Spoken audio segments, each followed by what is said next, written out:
opponents fall at every turn. They plot and scheme but never learn. God's light shines so fierce and tall. Where we go one, we go all. From 47 ordained to lead, with vision sharp like a noble steed. Looking light shows us what's in store. The truth reveals so much more. Globalists trembling in their boots, their plans collapse like beaten flutes. Elon and Junior standing strong, together we sing freedom song. Godwillists trembling in their boots, their plans collapse like beaten flutes.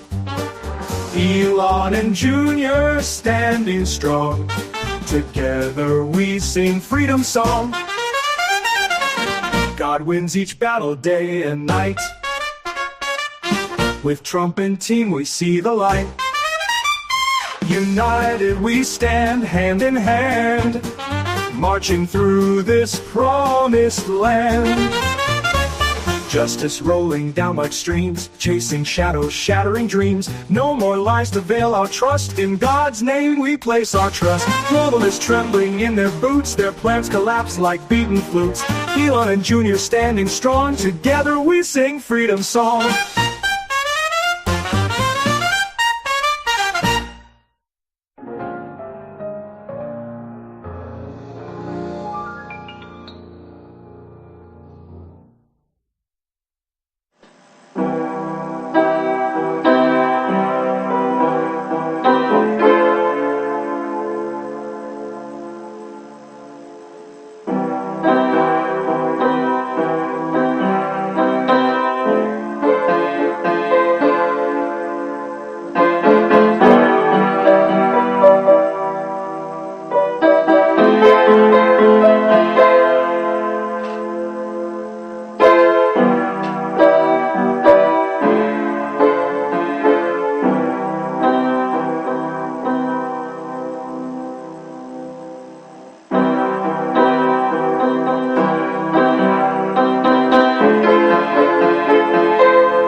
Well. I'm going to tell you right now, we need martial law now. because every last one of our governmental elites are involved in some kind of financial scandal or scandal. I see that our American people are angry. They're mad about this. And regardless, we want to see some catwalks, some handcuffs, and some perk walks straight to Gitmo. Don't you agree? Like, let the arrest begin because you got him. You got him, Trump. You got him, Elon. We need to start arresting some people.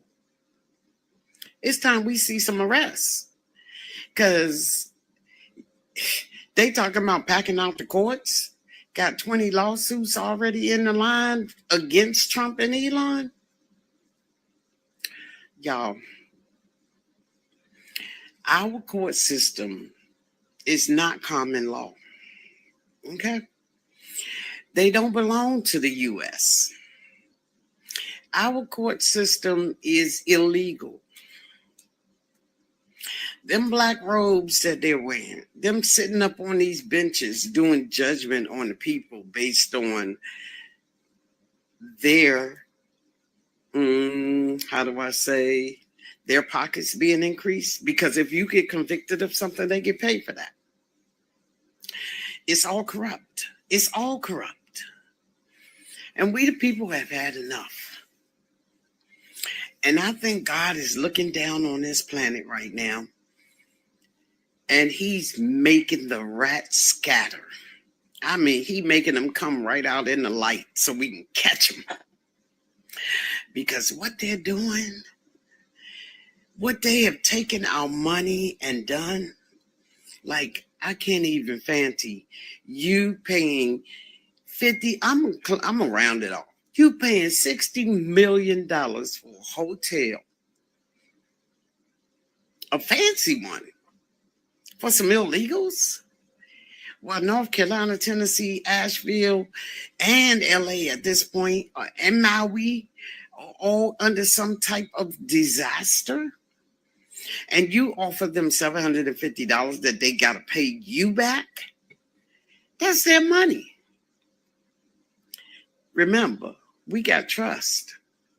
Those bonds you sold under our birth certificate and our Social Security, yeah, you remember that? Yeah, well, we got money. You just been using it. Now we getting it back. So what you doing to these people and to the American people have got to stop. Man, I'm so sick of this stuff, y'all. I know y'all are too, because this is getting really out of hand, what they're doing. Financially, the stuff they're hiding. They think they can go to court and fight us for the truth over what they did, which is criminal. Let me tell you, if any court take that case and grant them any type of leniency or approval, the court need to go too. I mean, at this point, it's good they take us to court. It is good they take us to court. Because, let me tell you something. If we find out that there is a judge that will authenticate their claim, then that judge and them need to go. But if we get this to the highest court of the land, which is the Supreme Court, they can't pack that out. And the truth of the Constitution stands. Y'all know these people ain't never took an oath. They not bound to us. They never took the constitutional oath. So how is it that they think that they got a right to go into our courts, which is constitutional, and try to fight against the people of America?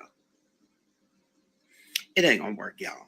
It ain't gonna work. Let me tell you right now, if they did take us to court, they got 20 cases already in filing. In those 20 cases, if let's say they win one and we get 19, what's going to happen is you're going to give Trump the ability to blow you out the water. Because the truth be told, what he found is enough to get you for treason at Gitmo. And anybody that wants to defend you and follow that, they need to go to. Because at this point, we the people already sick. We sick of what we seeing. Like, all our money, and like, what are you doing? All these agencies sending money overseas to other countries. And what do we look like? We look like a bank to these people? Like, are we some type of loan company that they think they could just take our money and prosper their country and leave our country for disaster? And why are they supporting these other places? Was it blackmail? Like, what is it? What are you doing? Like, what are you offering other countries money and they're taking it for what? What are you giving them this money for? What are you offering them for what you want out of the deal? Is it compliance? Is it submission? Is it wars? What is it? What do you want for the money you're offering them? Because in my opinion, all these things that you saying that you sent them money for, condoms, transgender surgeries, infrastructures in other countries, guess what? They say you ain't do those things that you promised them. You promised them all the things and they gave you what you asked for. Wars, conflict. And you didn't even pay them like you were supposed to. What is going on? We got like a whole, I would even call it a gangster movement. Like, really? Come on now. Y'all a whole gangster movement, man. Like y'all handing out money like candy to other countries and you ain't getting nothing for it? No, that ain't how gangsters work. See, because if a gangster loaned you some money, you got to pay them back double what they gave you. Almost triple. Or you will lose your life in the process. That's the way gangsters work. So you have taken our money and you have built up the glory of other people, other countries, other places. And yet you think that we supposed to quietly sit back like little sheeple and say, oh, well, they were the ones in power. No, they weren't even supposed to be in power. Half of them got dual citizenships in other countries. They are more, they have more invested outside the U.S. than they ever did inside. Yet they in here running our country. Y'all, we're dealing with an enemy within. The enemy within is not for the people. They're not for us. They're out there setting the path for their future. They're putting money here and there in other countries so when they get out of here, they can go there and live like kings and queens. And then they're going to want to rule over the people. Let me tell you something. We got it. We got this. You ain't getting away with nothing. Everything that's being exposed is going to be accountable for. Which means that you either going to go straight to Gitmo for what you're doing to us, or they will take you down right on the spot. Because don't forget, the military is on our side. They've so much as told us they're on our side. We're just patiently waiting for the move. See, the commander-in-chief got to get a move. And once the commander-in-chief get that signal to move, we think rats are scattering down in the light. The big mama rats are going to come out. And we're going to be able to see them all. And guess what? Trump say they will not be able to walk down the street. Because the American people are so upset right now. If they see one of you, Maxine Waters, you better go somewhere and hide, girl. You just better go hide. All of y'all. Because if the people, once we find out all this truth, see, they ain't even really found, they talking money right now, but wait till they explain what's going on with our babies. When you find out what these elites been doing to children, it's going to be on a whole nother playing field. I'm telling you right now, it's going to be on a whole nother playing field. Sex, drugs, and money would not compare to the torture they've done to our children. And you will not be able to walk down the street because one person sees you. It's going to be like invaders of the body snatch. Somebody going to go, and point right at you and let them know that you don't belong here because you are a traitor. This country do not stand for traitors. We are strong Americans. We will fight and we will reclaim everything that you stole from us, the people. God bless America.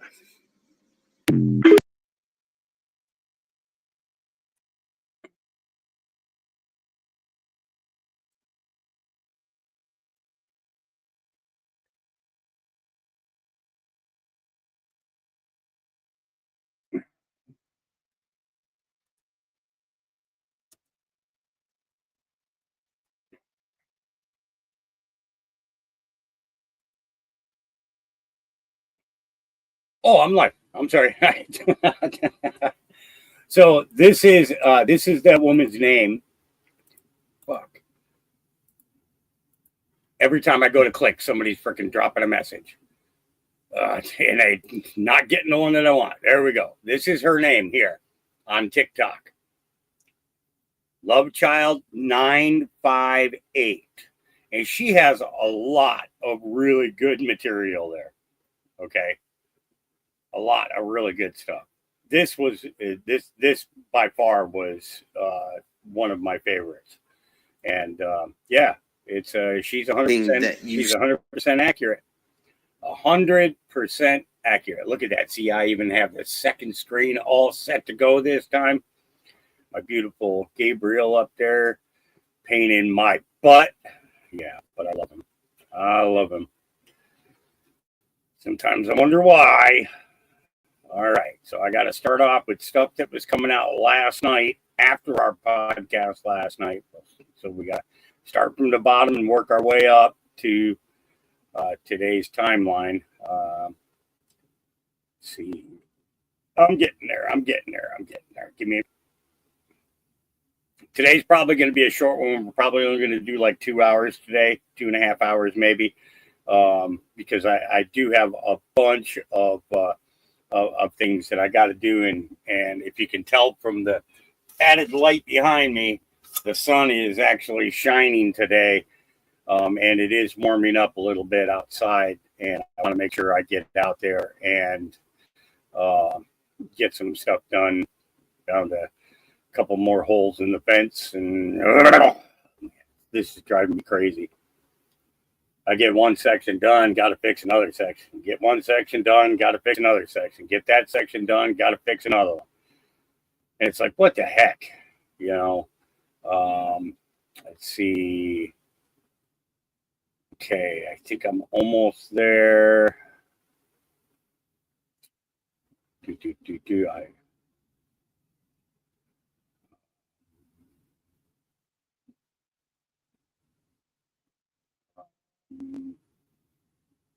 Okay, I'm getting close. I'm getting really close.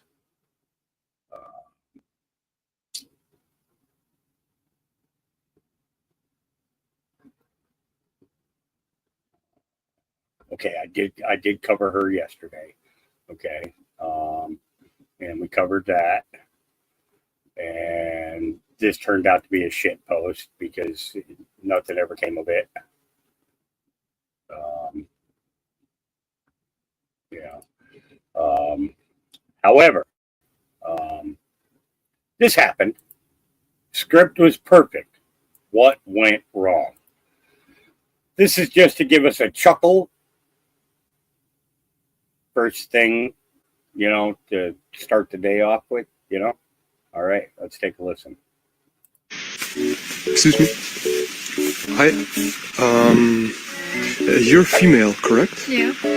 Perfect. So, hi, my name is Steve. Hey. Hi. Oh, forgot that. What about your name? Ruby. Ruby. Yeah. Hi, Ruby. So, Ruby, I think your wrists have the perfect radius. That's like super static. Yeah. Nice. And, last week, when you're on the swing and you're swinging, Yeah. and at the highest point of the swing, do you dare to jump off at the highest point? Yeah. Yeah? Oh, yeah, me too. I do that all the time, Yeah, so. And do you have a personal fact to share about yourself, Ruby? I'm Australian, maybe? You are Australian? Yeah. Oh, that's cool. So, excuse me, gotta flip the page. Ruby, do you have a cup of coffee for me, maybe? No, sorry. Sorry, I mean, can I ask you out on a cup of coffee? Nah. Emergency. So, why don't skeletons fight each other? I have no idea. Because they don't have the guts for it. Yeah. And can I ask you out on a coffee now? No. What went wrong? I mean, it was sort of kind of going well, sort of, kind of. Real quick, welcome back, Facebook. I apologize for not being with you for the last few days.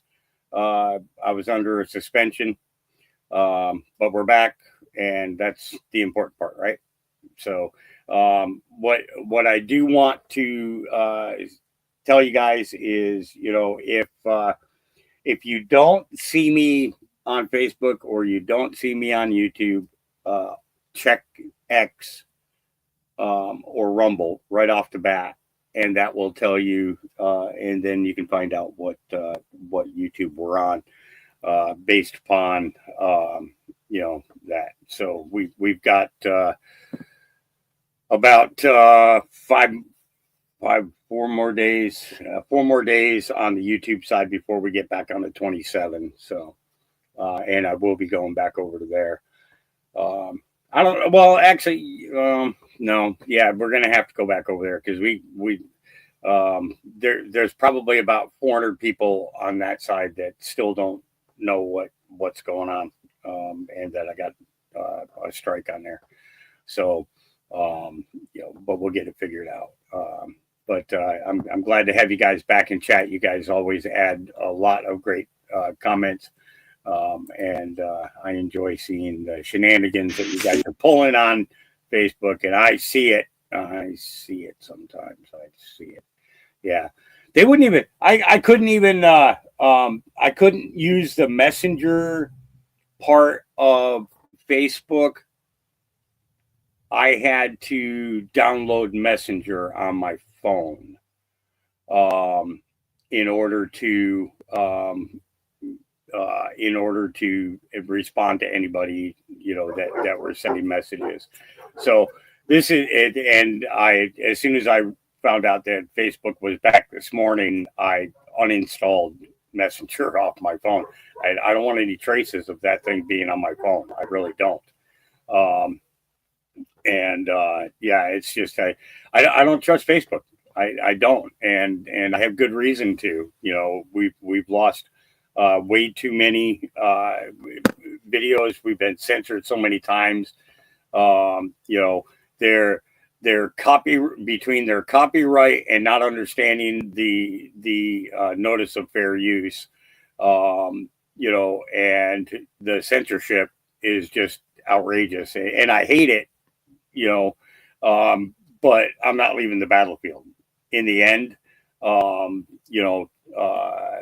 maybe somebody will take over Facebook and actually clean it up, and get it to what its real purpose should have been, which was for the people and the people only, to communicate and share things and share family stuff. instead of collecting our data and selling it to our government, because that's pretty much what it was. Yeah. So always kind of check, back and forth. I'm going to try and get a second Facebook set up. I want to do a Hawks Mustard Seeds on there. But I have to figure out how I can go about and doing that. So, because then we can kind of make it, we can make the podcast kind of private. You know what I mean? The only way you get to it is if you're a member, but you don't have to pay to join. You just have to, say, hey, you get where I'm going. I mean, I want everybody to be able to see it, but the fact of the matter is that going into a private area, it's going to be easier to weed out their censorship because we're kind of behind their own digital wall, and it's a private group, so your moderators have no right to be there, kind of thing. So, we'll see how that goes. But I'll see if I can get that set up. I just got to figure out how to do it. YouTube is relatively easy. It's go out, buy a new phone, anywhere between $40 to $70, just for it to get thrown into a drawer and never used again. And then through that phone number, set up a new email address. Once you set up the new email address, then you set up a Google address. Once you set up a Google address, then you can get a YouTube address. And it's an all-day process, but it can be done. I've proven that 28 times. Okay, just with Hawks Mustard Seeds. Okay.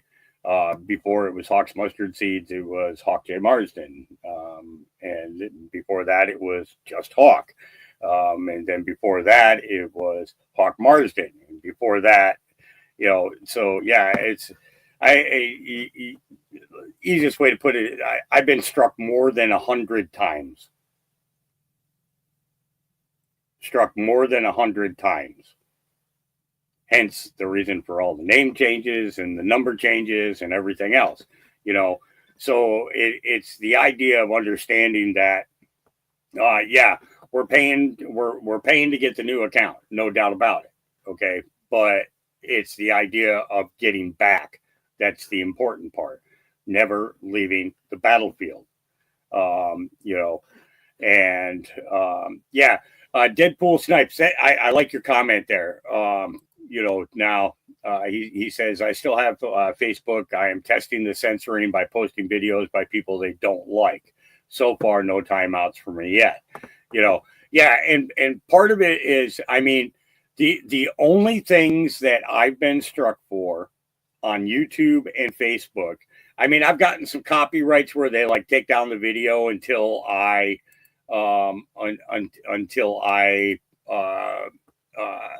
either mute the video or clip out that section, and then I can put it in, then it goes right back up.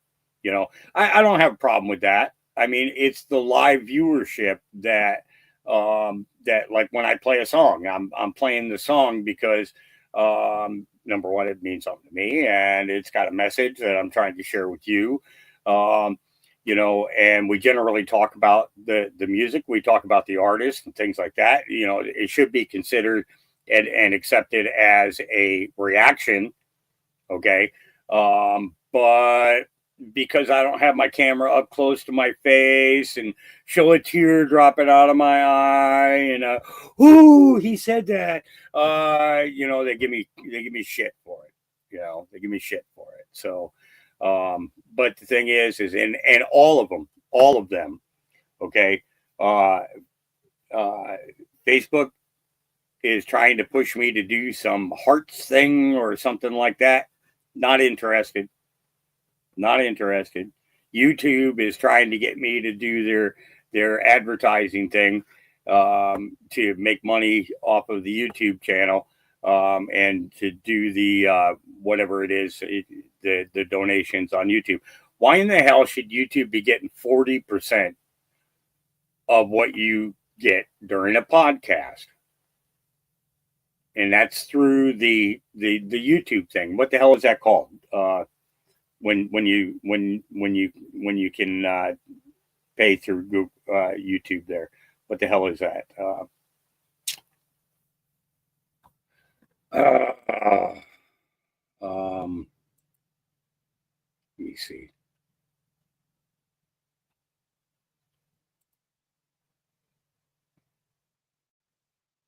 What do you call it? It's a critical role in overseeing Medicare, overseeing Medicaid, and the Affordable Care Act. I got to find somebody who's got a HHS also But supports the the thing medical research that helps us. the thing that's usually here that you click super chat. Thank you, Jimmy. Thank you, super chat. Rumble is trying to get me to do stuff as oh, I wanted to leave that up because I wanted to see the press conference for today if it was there. Streamed 36 minutes ago. And I want to cover this, okay?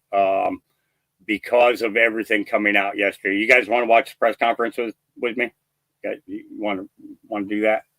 Okay. I'd love it if you would like to. Yeah. So let's go ahead and do this.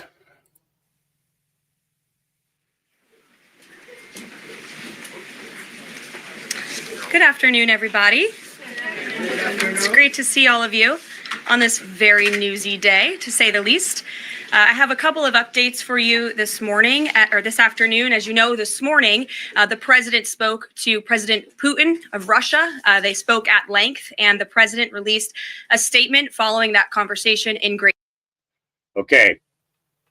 Now, I want to talk about something here real quick. Now, there's a possibility that Snowden is going to be getting a pardon. But my question is this: where was Snowden when Trump and Melania went to Russia to meet with Putin the day that he gave him the football? Okay. I think I might have mentioned this yesterday, but this is, you shouldn't be buffering. I'm pausing this right now. So, but think about this. Okay. I want you guys to think about this. What country was Snowden hiding in? Russia. Okay.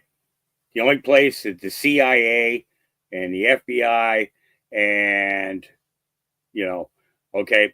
So my question is, if Snowden was in Russia when Trump and Melania went there, what was in the football?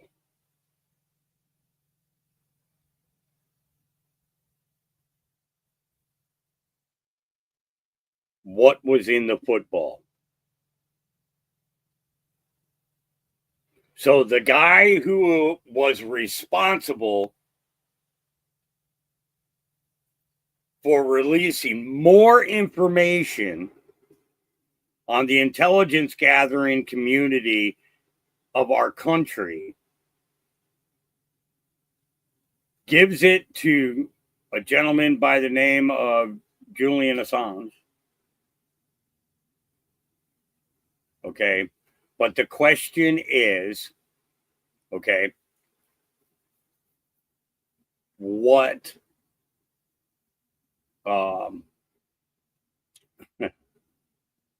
was in the football?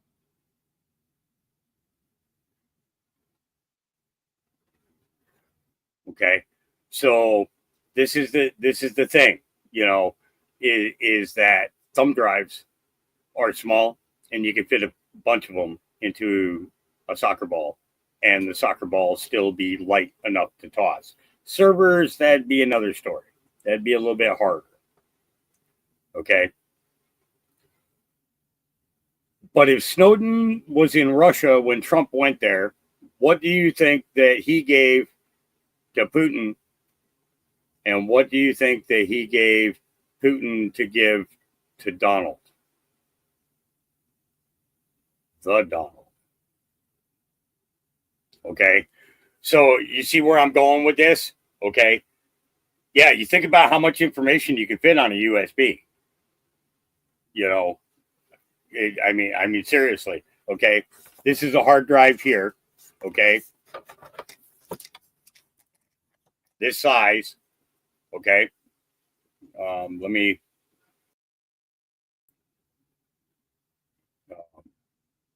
That's what I meant to do. So this size right here, smaller than a wallet, just by a little bit. That's 5 terabytes. Okay. And almost every one of my podcasts is on these. I've downloaded most of them and saved them. So maybe someday somebody might make a history book out of it. I don't know. You know. But understand, okay. Now Trump's talking with Putin again. Okay, I'm going to back this up, and then let's get into this. But I wanted to bring up that point because, after seeing the information that was coming out in regards to about a pardon for Snowden, I have not seen anything permanently verifying it.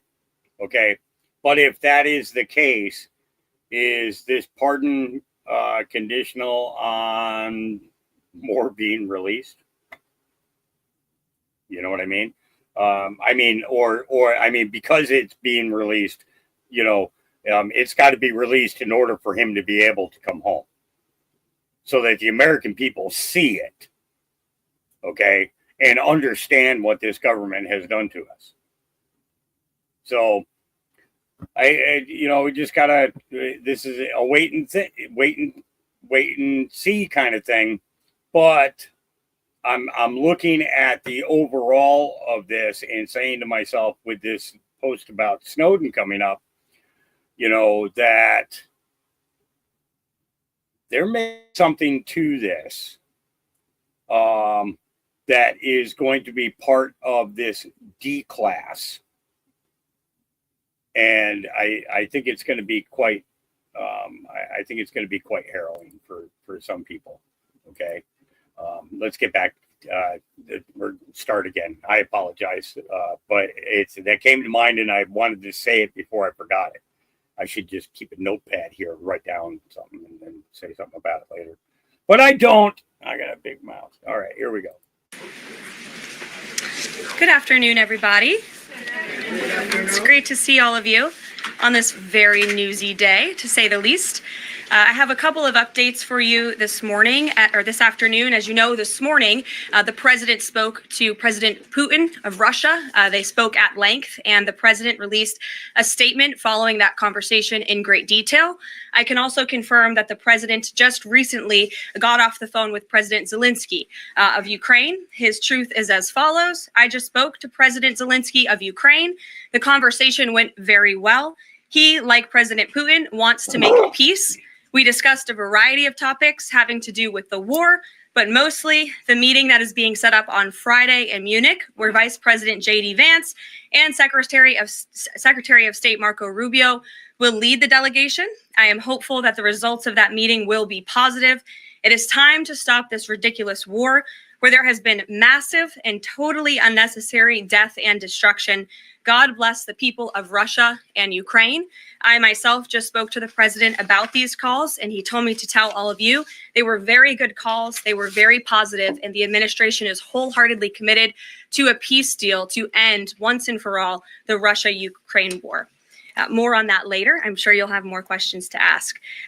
This week, the president has continued to deliver on his promises to the American people. According to new polling that was released at the beginning of this week by CBS News, an overwhelming 70% of Americans said that President Trump is following through on what he pledged to do during his historic campaign.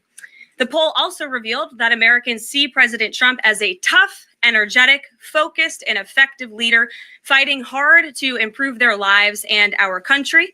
And yesterday, in particular, was a truly special day for the United States of America. Thanks to the great leadership of President Trump and the strong and tough leadership of President Trump, Mark Fogel, an American teacher detained by Russia, was returned to American soil and met with the president here at the White House last night. Special Envoy Steve Witkoff and the rest of President Trump's incredible national security team helped to negotiate the exchange that secured Mark Fogel's release. This event shows a good faith effort from Russia, and it's a sign, as I just said, that we are moving in the right direction to end this brutal war. Malphine Fogel, Mark's 95-year-old mother, was understandably very worried that she would never see her son again after his arrest in 2021. Mrs. Fogel was actually slated to join President Trump on stage at the July 13th Butler, Pennsylvania rally to speak out for Mark. And then the infamous assassination attempt against President Trump took place. But that day, before the rally, President Trump promised Mark's mother that when he returned to the White House, he would bring her son home. God saved President Trump's life on that day in Butler, Pennsylvania, and now Mark Fogel is back home safely with his family as a result. God is good. The president also continues to bring back common sense to our government. This week, he signed an EO to end the procurement and forced use of paper straws. Taxpayer dollars were wasted on these non-functional and massively unpopular products for no other reason than it made radical activists feel good about themselves. And on trade, President Trump continues to take bold action to protect America's critical steel and aluminum industries, much like he did in his first term. And the president signed proclamations to close existing loopholes and exemptions to restore a true 25% tariff on steel and elevate the tariff on aluminum to 25% as well. This administration believes these tariffs will protect our national security and put American workers first. And in the Oval Office yesterday with Elon Musk, President Trump took further action to make our federal government more efficient and effective. He signed an EO implementing the DOGE Workforce Optimization Initiative. Now agency heads will coordinate and consult with DOGE to significantly shrink the size of the federal workforce and limit hiring to essential positions only. The unaccountable bureaucracy will finally be reined in. On another important matter this morning, Senate Republicans continued to confirm President Trump's exceptionally qualified nominees, most recently Director of National Intelligence Tulsi Gabbard, who will be joining us later at the White House for her swearing-in ceremony. It's imperative that the remainder of the president's cabinet nominees are confirmed as quickly as possible. On another important matter this week, illegal alien criminals continue to be arrested and sent home as part of the ongoing mass deportation effort of the Trump administration. Just this week, 2 planes with 190 Venezuelan illegal aliens arrived in the Venezuelan capital from Fort Bliss, Texas. Here are some of the criminal illegal aliens who were arrested in the country this past week. ICE Atlanta arrested a citizen of Nigeria who had been convicted of money laundering. ICE San Antonio arrested a citizen of Mexico who had been convicted of assault. ICE Denver arrested a citizen of Mexico who had been convicted of aggravated assault.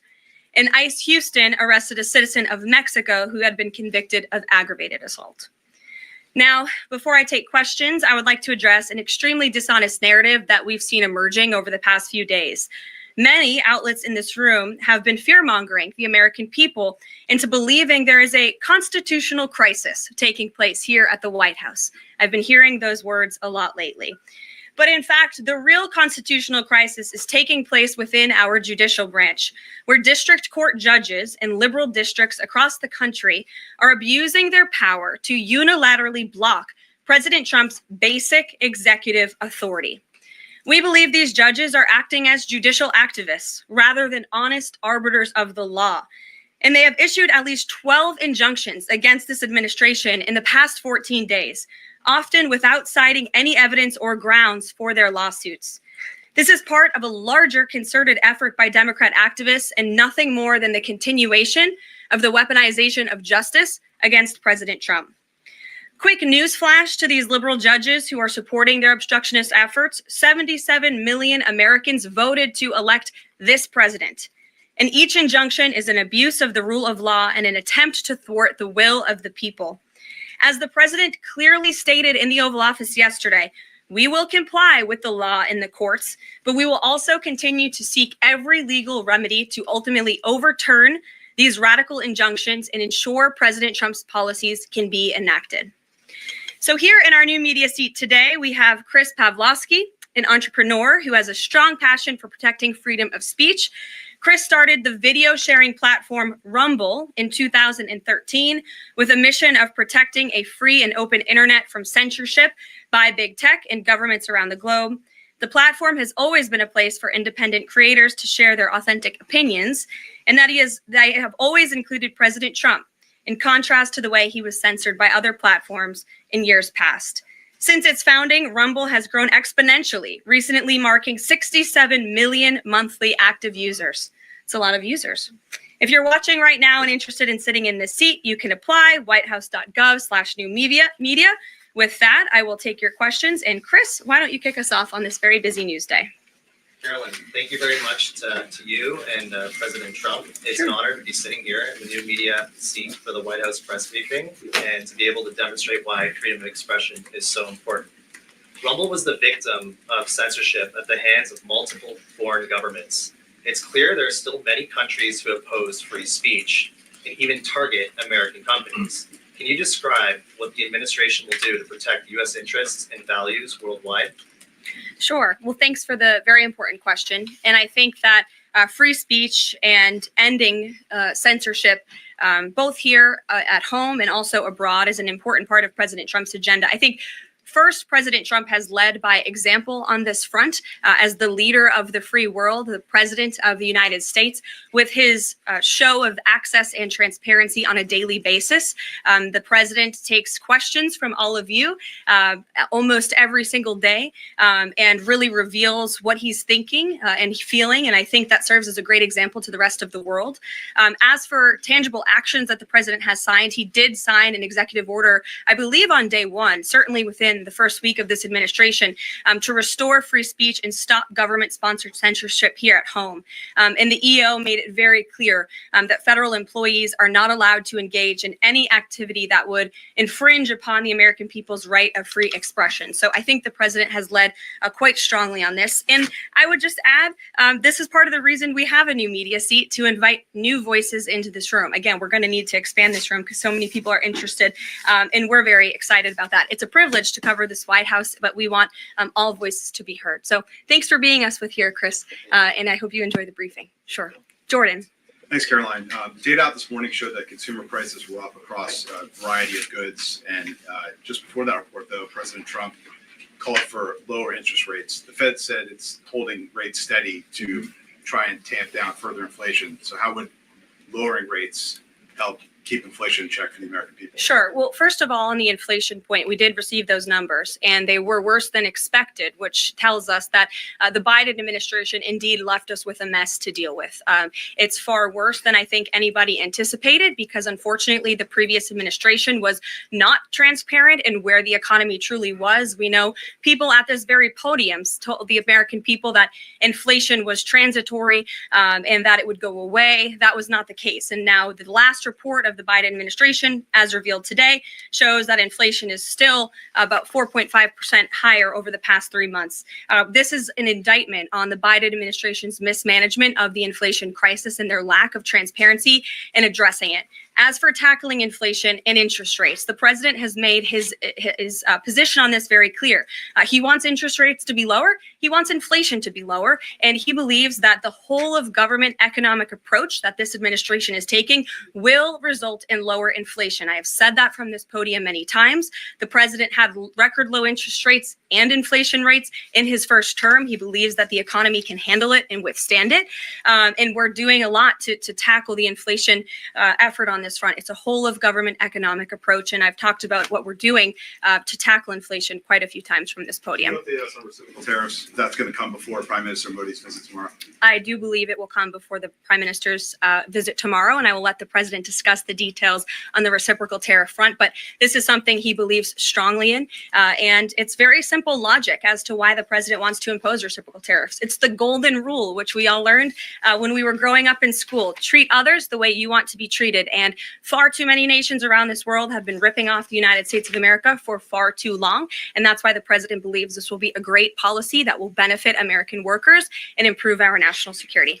JJ. On Doge and the fraud claims, Elon Musk in the Oval yesterday gave us some information on that. We're just wondering if there's some proof, evidence. Is the White House willing to share evidence of those fraud claims, or can Elon Musk come to the briefing room and share material evidence of what he's talking about? Sure. I would love for Elon Musk to come to the briefing room. That's why we had him go to the Oval Office yesterday, where I think he provided great answers. He was speaking in layman's terms, speaking common sense to all of you in the media, but also to Americans at home. But I would say especially to all of you in the media, because I think it's a real fallacy that there's this alleged lack of transparency when it comes to Doge.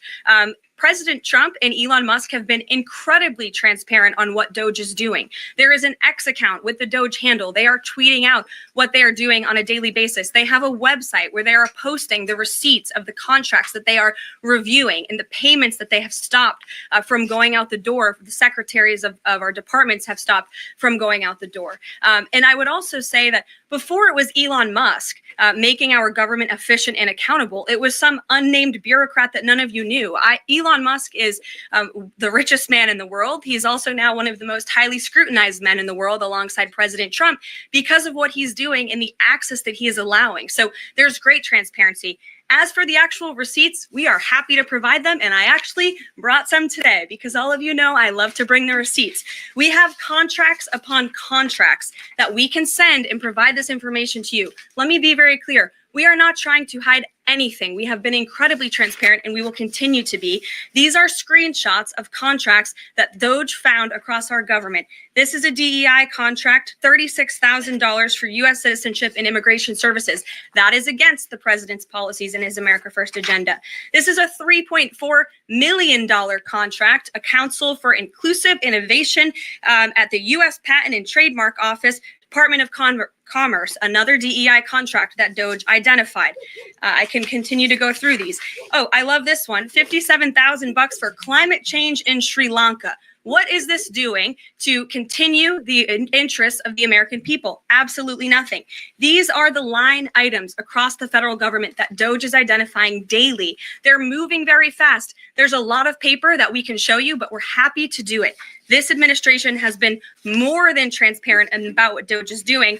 And here's one of their tweets that they posted about the mine. I believe this is in Pennsylvania, where the federal employee retirement system is being processed. Did anybody know this was even happening in our country before Elon Musk talked about it in the Oval Office yesterday? A lot of Americans didn't. So we are providing transparency and accessibility on a daily basis when it comes to Doge. And I also have a Doge daily report, if anybody would like it, on all of the things that they are identifying and finding. We're happy to provide this information to you. We're talking about it every single day. Are all those things you just mentioned fraud, or are they waste, or are they just contrary to the president's policies? I would argue that all of these things are fraudulent, they are wasteful, and they are an abuse of the American taxpayer's dollar. This is not what the government should be spending money on. It's contrary to the president's priorities and agenda. And again, we can continue to provide you the receipts for all of the fraud, waste, and abuse. And if anybody in here wants to argue that the federal government is not fraudulent in some capacity, be my guest, because I think the American people watching at home would beg to differ. Caroline. Mary. Hey, more on the judges. Does the White House believe the courts have the authority to issue these nationwide injunctions? We believe that the injunctions that have been issued by these judges have no basis in the law and have no grounds. And we will, again, as the president said very clearly yesterday, comply with these orders. But it is the administration's position that we will also ultimately be vindicated. And the president's executive actions that he took were completely within the law. They were constitutional. And we look forward to the day where he can continue to implement his agenda. And I would just add, it's our view that this is the continuation of the weaponization of justice that we have seen against President Trump. He fought it for 2 years on the campaign trail. It won't stop him now. Brian. Yes. I want to go back to Doge just for a second. Earlier, the subcommittee headed by Chairman Marjorie Taylor Greene, her and her staff discovered $2.7 trillion in improper payments to Medicare, Medicaid, overseas, to people who should not have gotten it. Some of this room might have missed that press conference. Can you elaborate on what the president is thinking at this point? Well, again, that's another example. There's a very long list of the fraud, waste, and abuse that Doge is identifying on a daily basis. Elon Musk also talked about yesterday about Social Security payments that are going out the door for people who are no longer with us. Unfortunately, I would say that is certainly fraud. There's also a lot of contracts they've identified that, just as a hypothetical example, are $1 million, but only 500,000 went out the door. So where's the rest of that cash? And so that's the thing. Those are the things that Doge is working on every single day. And I would just remind everybody in this room, this is what President Trump campaigned on doing. He's delivering on a promise that 77 million people elected him to do. James. Thank you very much, Caroline. 2 foreign policy questions, if I may. Sure. First, the statement that was released after this morning's phone calls identified Mr. Witkoff as the special envoy who will be part of the delegation that undertakes to resolve the Russia-Ukraine war. I had thought that that individual was General Kellogg, and so can you clear that up? Sure, I'd be happy to. As you mentioned, the president, in his truth, following the phone call with Vladimir Putin, said that he has asked Secretary of State Rubio, the director of the CIA, John Ratcliffe, our national security advisor here at the White House, Michael Watts, and Steve Witkoff to lead the negotiations. As for General Keith Kellogg, he remains a critical part of this team in this effort. He's played a tremendous role in getting the negotiations to this point, and he's very much still part of the Trump administration. The other subject is Iran. I took note of President Trump's comments in his Super Bowl interview with our colleague Brett Baer to the effect that he wants to do a deal with Iran. However, that interview appeared after the supreme leader of Iran, the Ayatollah Ali Khamenei, had already ruled out any additional negotiations with the United States. So kind of a 2-part question. A, what gives the president any confidence that Iran will come to the table?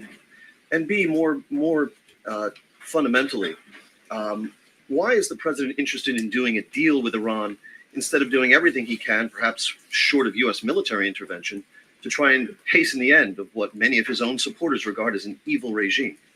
Well, the president has made it very clear that he will never allow Iran to have nuclear capabilities. That is a red line that he has drawn, and he will not allow that to happen. But you asked why President Trump wants to make a deal. I would remind you, he's the master of the art of the deal. He is America's deal maker in chief. He leads from a position of securing peace through strength. And I think time and time again already, in just 4 weeks, we have seen the president being able to negotiate successful deals with our partners, our adversaries all around this world. The release of Mark Fogel just last night is something that I think speaks to the president's deal-making ability. This is something that the Biden administration allegedly tried to do for 3.5 years. I think you all should go back and ask some of those Biden administration officials what they even tried to do and why weren't they successful? Because for 3.5 years, Mark Fogel sat in a Russian prison, and it took President Trump 3 weeks to get him back on American soil. There's nobody better at making deals than Donald Trump.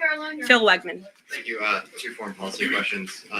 Ukrainian President Zelensky has said after the war that he wants NATO membership or nuclear weapons. We heard Defense Secretary Hegseth say that NATO membership was unrealistic. What's the president's view on the other option, on a nuclear Ukraine? I have not talked to President Trump about Ukraine's NATO membership or their nuclear capabilities. I would leave it to him to discuss. But I will tell you again that Secretary Rubio and also the Vice President, J.D. Vance, will be meeting directly with President Zelensky in Munich on Friday. And I'm sure they will provide a readout of that conversation and that discussion. And then the second question, given that this administration has called on Europe to take more responsibility for their own defense, I'm wondering, will the EU or any other European nation other than Ukraine be involved in these peace talks? I don't have any European nations who are involved currently to read out for you. Certainly, the president has employed a very strong team or deployed a very strong team to continue these negotiations. And the fact that he was on the phone with both President Putin and President Zelensky today shows that he's very much involved in this effort as well. And then just a follow-up, I guess. Sure. Should we expect the president to negotiate in person with Zelensky and Putin? I don't have anything to read out on that for you today. Maggie, good to see you. Thanks for the question. You talked about the transparency with Doge and Elon Musk's press availability yesterday. There is a conflict of interest law in place that says that people who have personal interests can't interact with government entities that could touch on those. Has President Trump signed a waiver for Elon Musk? Does such a thing exist? If it does, will you guys release it in the interest of transparency that he's committed to? I have not seen the law that you are referring to. What I can tell you is that Elon Musk, as I've confirmed before, is a special government employee. He is filing the proper financial disclosure, and he is complying with all applicable federal laws. As you also heard, Elon addressed this directly yesterday in the alleged conflict of interest, and he said everything he's doing is very public, and if you all perceive a conflict of interest, you're welcome to bring that up. And as the president said, if he feels like Elon is engaging in something that's a conflict of interest, he will tell Elon not to do that. And Elon also said yesterday that before he moves forward with anything, he consults with the president of the United States. So we're very confident with the ethics and the guardrails that have been put in place here. Caitlin. Thanks, Caroline. I have a few things for you, but on the commitment by President Trump, he said that he and President Putin agreed to visit each other's respective nations.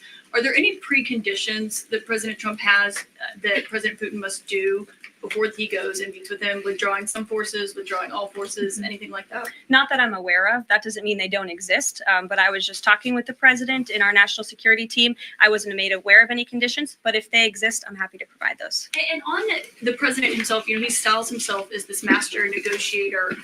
He is now deploying these negotiations, saying that they start immediately. We did hear from the Defense Secretary, Pete Hegseth, today saying that NATO membership is not realistic for Ukraine and neither is returning to pre-2014 borders. Aren't they giving away bargaining chips before these negotiations have even started? Again, I haven't talked to the president about Ukraine's NATO membership, and he appointed several individuals to negotiate on his behalf. He's directly involved in these negotiations as well. And I'm sure if you ask him that question in the near future, when you're able to, he'll give you an answer. I just don't want to get ahead of him on it. And final thing for you, which White House official made the decision to bar the AP reporter from the Oval Office and the diplomatic reception room last night? Well, first of all, let me just set the record straight. It is a privilege to cover this White House. It's a privilege to be the White House press secretary. And nobody has the right to go into the Oval Office and ask the president of the United States questions. That's an invitation that is given. And there are hundreds of outlets on this campus, many of you in this room who don't have the privilege of being part of that pool every single day and getting to ask the president questions. We reserve the right to decide who gets to go into the Oval Office, and you all have credentials to be here, including the Associated Press, who is in this briefing room today. But isn't it retaliatory in nature is the argument, because the reason that the AP was barred, which they said was because they're not using the phrase Gulf of America, they're using Gulf of Mexico in line with their standards.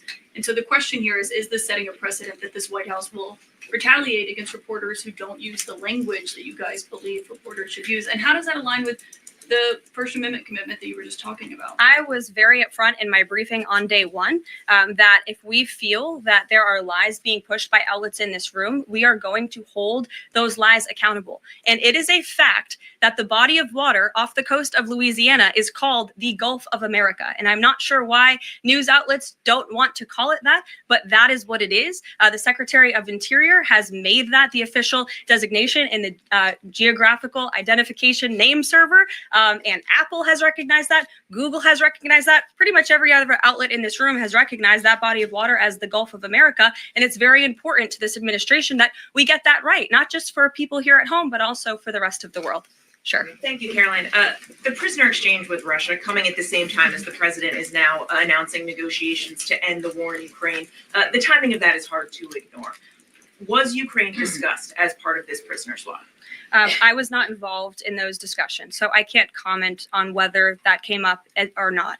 What I can say is that this was a very good deal for the United States of America and for the rest of the world. As you know, we have confirmed that the Russian who will be returning home very soon, Alexander Vinnik, was a non-violent crypto criminal, and as part of this exchange, he has forfeited more than $100 million that he obtained in that illegal crime. And in exchange, of course, we got Mark Fogel, who is a middle school teacher who kissed the American soil, but kissed the ground last night when he returned to the United States of America. It was a great deal and a great day for our country. And I think everybody, regardless of political affiliation, agrees with that. And was Russia made aware ahead of time of the parameters that the administration and Secretary Hegseth was going to be announcing today?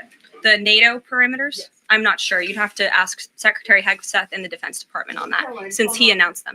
Jackie. Thank you, Caroline. Just to be clear, so when we're listening for a shift in position on U.S. policy, should we only listen to the president and maybe not the Secretary of Defense? Because what he outlined today would represent a shift in U.S. policy. I'm not saying that. I'm just saying I speak for the President of the United States behind this podium, and I will let him discuss that. Can you tell us any more about the next hostage releases? I understand that Americans coming out today. Sure. I'm glad you asked. It speaks to President Trump's deal-making ability, and we can confirm the safe release of one American and two individuals from Belarus, one of whom worked for Radio Liberty.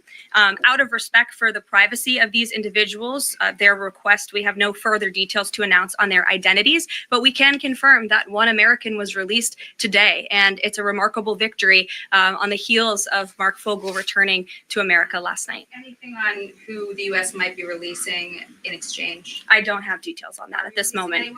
I don't have details on that at this moment. I do know that these three individuals have been released and are on their way home to their respective countries. Ouija. Caroline, thank you so much. Can you explain how President Trump envisions the war in Russia and Ukraine coming to an end? Does he expect Ukraine to hand over all the territory in question? Again, these negotiations are ongoing. I will allow the president to divulge any red lines that he may set. But I think as deals in the past have come to fruition, the president has proven one of the things that makes him a very effective negotiator is not revealing what he's anticipating from both sides. But he is at the forefront of these negotiations, in addition to the very qualified individuals who he's tasked with speaking to both President Putin and President Zelensky. And speaking of deals, a meeting with the President of the United States offers any foreign leader credibility. Was it part of the prisoner swap with Fogel that President Trump agreed to meet with Putin? Again, I was already asked this question. I said I was not made aware of that, but we can certainly get you an answer on that. I'll check in with the NSC. Sure, Monica. Thanks, Caroline. It's clear that this administration is dedicated to both truth and transparency. We know that with DOJ, but we also know that because this administration recently announced it's going to declassify the assassinations of Martin Luther King Jr., JFK, and RFK. I'm wondering, is it likely that we're going to see more information regarding the assassination attempts on the president's life while he was on the campaign trail? In regards to the assassination of the individuals you mentioned, President Trump signed that executive order directing the respective agencies to do it. I know that that process continues and is ongoing. He's committed to transparency in the declassification of these very important files that I think many Americans are not only interested in learning about, but also have the right to know about. As for the two heinous assassination attempts on the president's life, he's spoken to this publicly. I've spoken to him about it privately. And, as he said publicly to all of you, he feels he has a right to know about further information about the individuals who tried to kill him, tried to take his life. And so if and when we get that information, I'll leave it up to the president to decide whether or not he would like to reveal it. But I believe in the effort of transparency that we've seen consistently from this president, he certainly will. Daniel. Thanks, Caroline. I wanted to ask you about the $59 million that FEMA sent to New York City migrant hotels. Secretary Kristi Noem just put out a statement saying that she clawed back the full payment that FEMA activists unilaterally gave to NYC migrant hotels. She wrote, "Mark my words, there will not be a single penny spent that goes against the interest and safety of the American people." What does the response of the Trump administration send to any federal bureaucrats that are thinking about obstructing the president's agenda?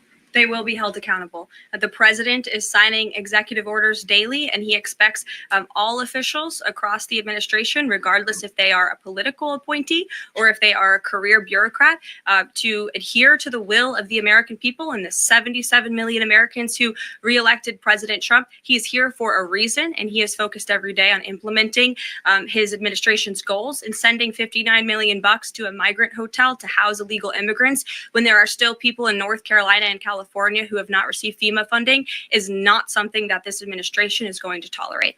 Deanna. Thank you so much, Caroline. One on New York and one Russia, please.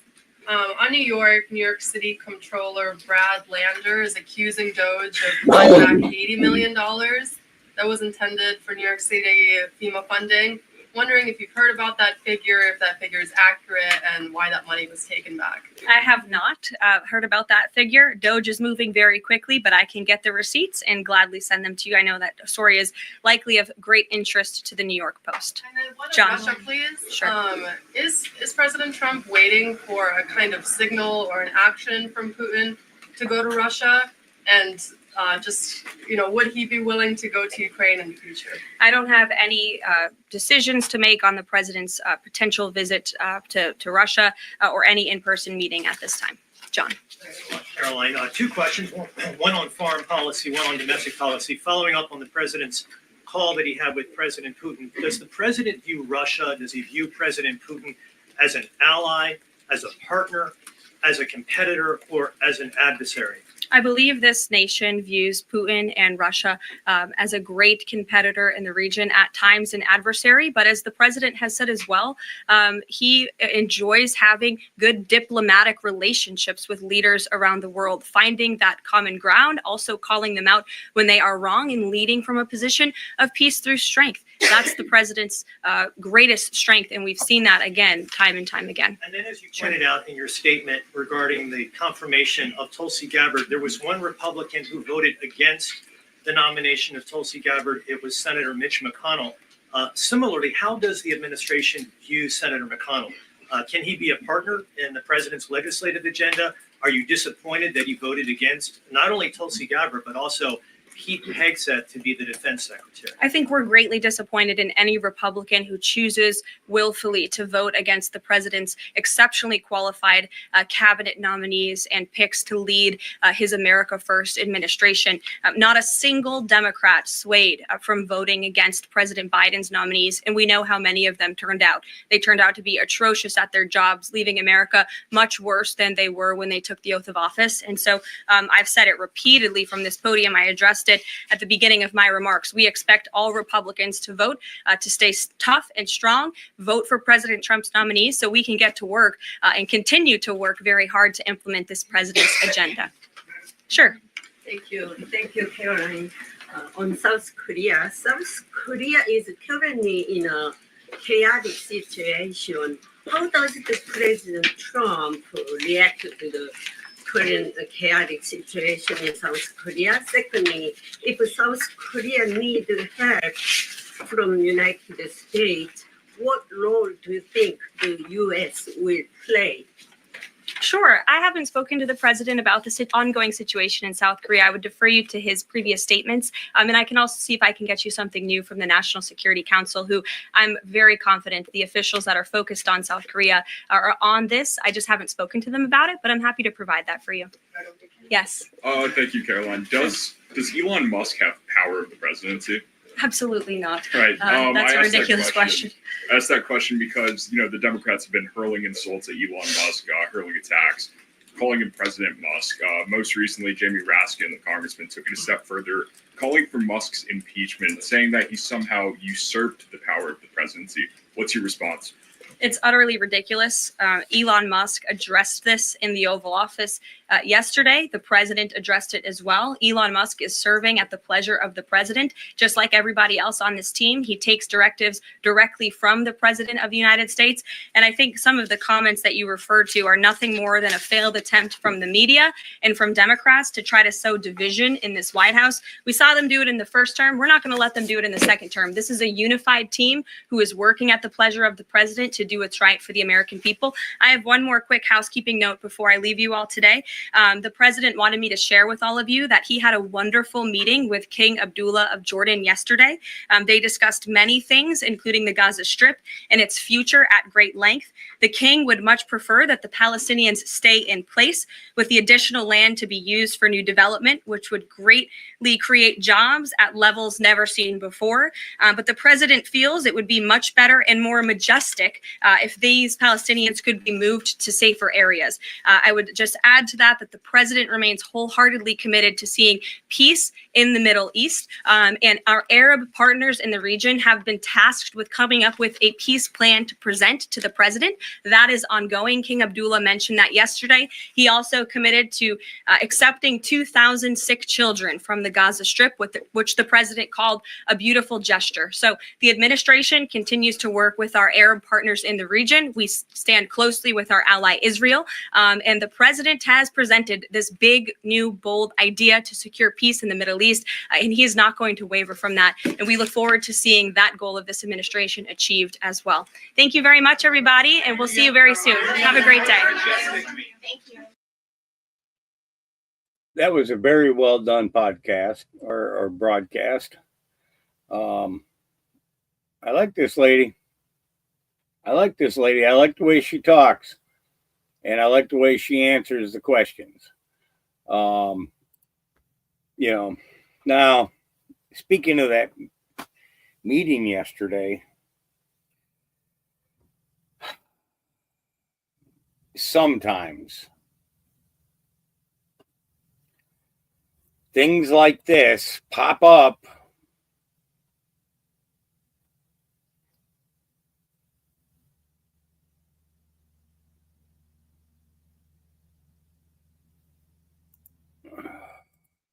go here.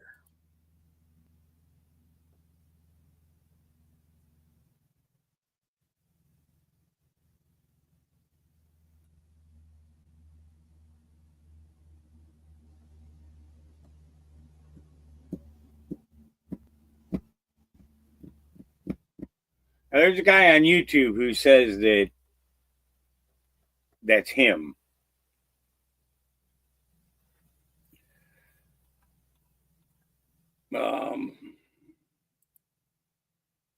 I don't remember what the heck his name was. But this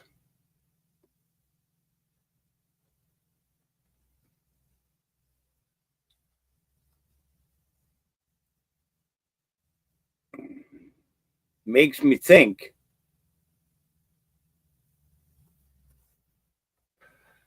maybe I shouldn't say what I think.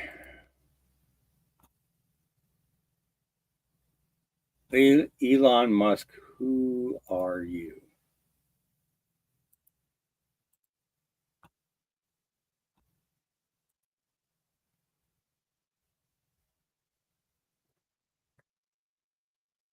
Who are you?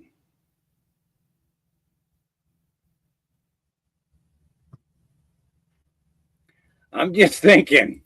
I keep thinking about the fucking masks, guys. I can't help it.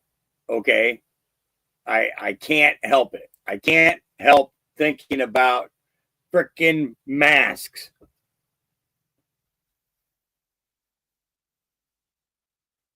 Do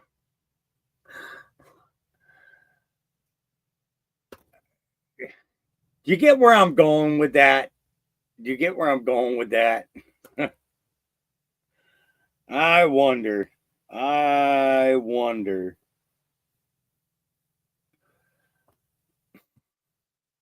who's under that mask.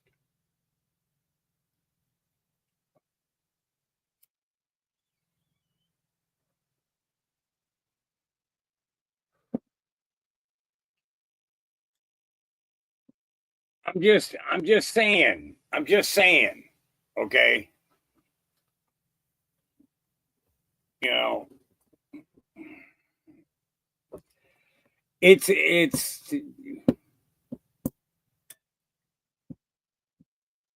to see the difference of Elon Musk 20 years ago compared to who he is today. Okay.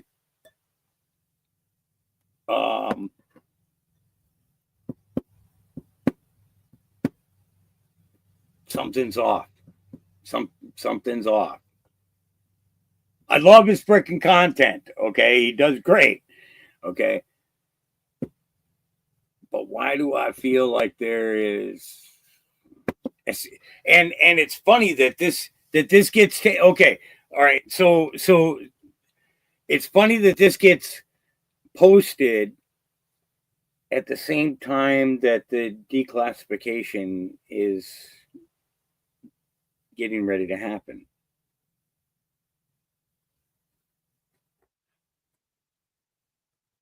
I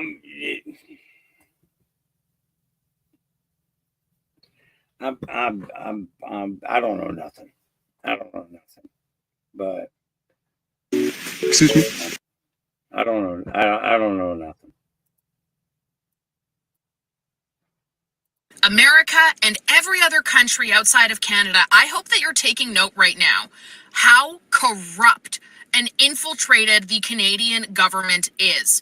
Canadians overwhelmingly, over 70% of us, demand an election right now. We have not had a functioning government in Canada since late September, early October, because of their corruption. And how humiliating it is for Canadians to have Jagmeet Singh, who is a leader of essentially nothing, to be on CNN today talking about the Trump tariffs as he's this big tough guy. He is the weakest human being in the world who has absolutely no spine. Well, he doesn't represent anybody in this country. He's not government. People don't want him. People hate him here. Yet he's on CNN trying to plead the case for Canada in the most embarrassing, weak fashion. You also have Chrystia Freeland pleading the case for Canada amidst Donald Trump tariffs. Chrystia Freeland is the same woman who put our country in debt over double what they had anticipated. She is the one who froze the bank accounts with a smile on her face of people who were protesting the lockdown measures and protesting the government that is so freaking corrupt. And then we also have Mark Carney, another sign of corruption right here, who is actually Chrystia Freeland's son's godfather. Mark Carney is a man that most people in Canada didn't even know existed up until 3 months ago. Oh, he saved Canada during, the near economic collapse we had back in 2008, the recession. Oh, he saved Canada. No, he didn't. He was the governor for the Bank of Canada at that period of time. Do you want to know who saved Canada during that? It was the Conservative Party who was running the ship at the time. Mark Carney then went on to go be the governor of the Bank of England, where they still are suffering as a result of his policies. Don't believe me? Listen to what their own former prime minister has to say about the guy and the warnings she is issuing to Canadians. Oh yeah, and by the way, Mark Carney, why the hell is he even on CNN pleading a case for Canada anyway? Mark Carney is not a member of parliament. He hasn't even lived here or worked here in over 10 years. He describes himself as European by nationality, not Canadian. This is on video. He holds 3 passports, by the way, and the only reason why he was allowed to run in this election is because right before he announced he was doing so, he bought property in Canada again for the first time in 10 years and divested in all of his other businesses, which you can guarantee he is still very involved in. Oh yeah, and the complete economic disaster, investment disaster that Canada has become was all under Mark Carney's watch, because Mark Carney has been behind the scenes on paper since 2020, advising Justin Trudeau financially. He was just in China last year discussing trade between Canada and China. That's a pretty weird thing for an unelected person to do who has never worked in politics, doesn't even live here, isn't it? So America and every other country, take note of how much these global elitists are panicking. They can't do any of the same media in Canada because most of the outlets here are finally starting to call them out on their BS. So what do? They go on over to the US to try to plead their case because nobody will listen to them here because nobody wants them. Wow. I don't know who, Jasmine Lane. America and every other country out. I guess that's how you say it. Jasmine Lane, host of Over Opinionated. She used to be a broadcaster, got tired of being silenced, public speaker, observant. Yeah, Jasmine Lane. All right, moving on. Who else really needs this right now?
I saw that. I saw that while eating breakfast. All right. Hot Spring County, Arkansas. Records show embattled Hot Spring County Sheriff Scott Finkbeiner was jailed Friday afternoon and is being held for the FBI. What charges Finkbeiner is being held under are not listed in his inmate report. Court records show, however, that a sealed pre-trial report was filed in the government's case against Finkbeiner on Monday morning. He is being held without bond.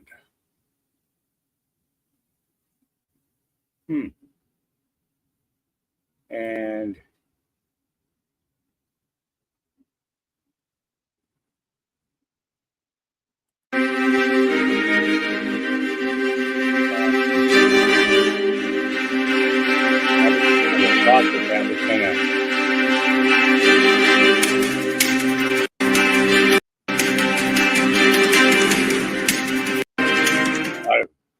thought that would be the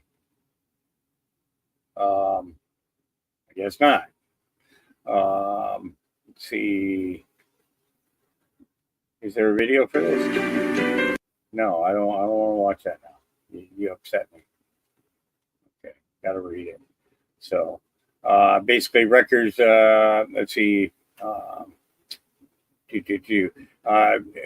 Finkbeiner is facing federal and county charges for his alleged actions while serving as sheriff, while he was ordered to stop all law enforcement duties by a federal judge in December of 2023. He remains as county sheriff since he is an elected official and has not yet been found guilty of any charges. While the government's case against Finkbeiner,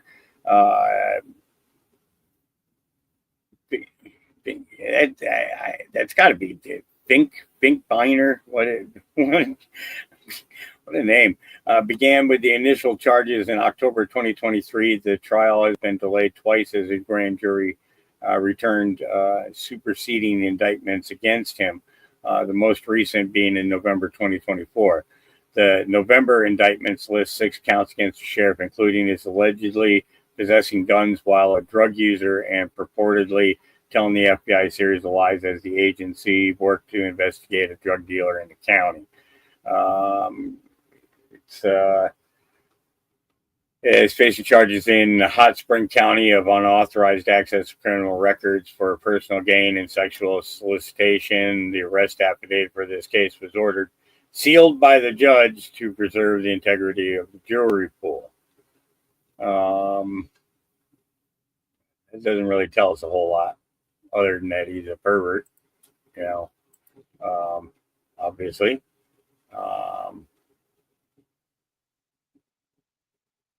So I guess they're trying to take him down.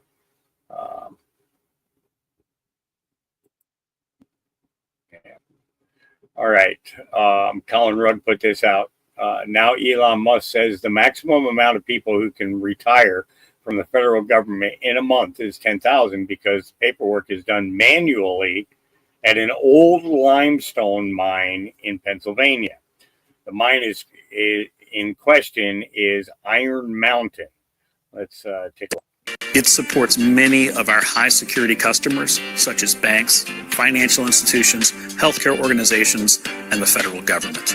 If you are a high compliance or high security need organization, this is the place to be. The Western Pennsylvania facility is a city underground. It has many of the same things that a city would have. It has fire and rescue teams and a store. It has enough fuel storage to last 72 hours without having to refuel. As we go further and further into the labyrinth, which is the facility, we reach the data center portion. There are more than 6 different challenge points before we hit the data center. These challenge points and these extra gates help with security and compliance. The 30-foot thick limestone and 200 feet of stone above the facility lead to natural weather protection, and the ambient temperature of 53 degrees helps the facility remain cool. Iron Mountain works with our customers to design the space of their needs.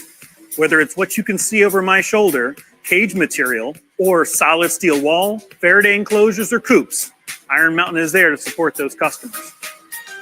For each of the power feeds that are overhead, powered with Starline bus, behind it are UPSs, separate UPSs, separate generators, and then separate power feeds coming from our grid. All of this designed to be able to support complete redundancy within the system. With a rich ecosystem of different network and cloud providers, Iron Mountain has a network solution that will fit your needs. Iron Mountain is committed to sustainability. You can see that most when we talk about power. This facility and all of our data center facilities are powered by 100% green energy. Whether that's through the solar deployments that we've put on our facilities, including Jersey, or whether that's through the wind turbines that we've sponsored in Western Pennsylvania. 100% of that power is coming from green sources. Additionally, this facility is very unique. All of the cooling goes back to an underground lake. We pump and transfer the heat from the crawl units that you see beside me back to the lake and then pump that heat into the water. That lake can sustain 10 megawatts of heat coming from these facilities as it stands today. Wow. Interesting. Yeah. The speed at which the mineshaft elevator can move determines how many people can retire from the federal government. Iron Mountain is 330,000 square foot data center, more than 200 feet deep. It uses 35-acre underground reservoir to create a geothermal cooling system. Wonder who paid for that. You know? Wonder who paid for that. Just curious.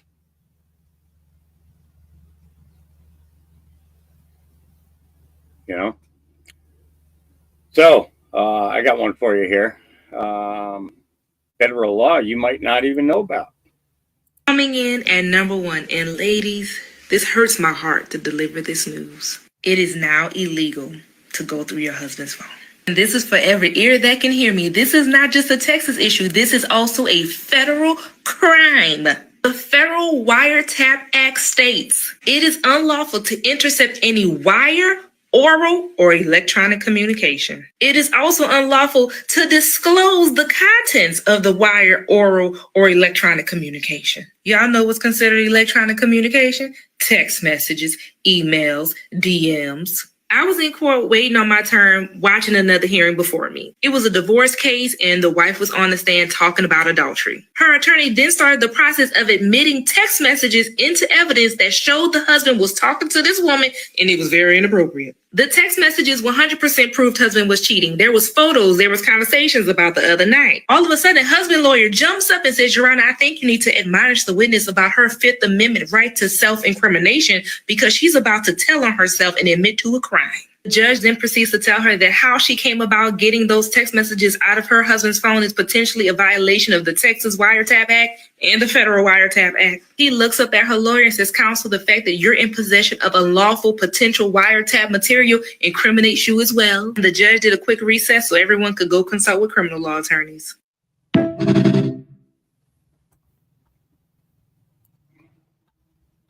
Just saying. Just saying. All right. All right.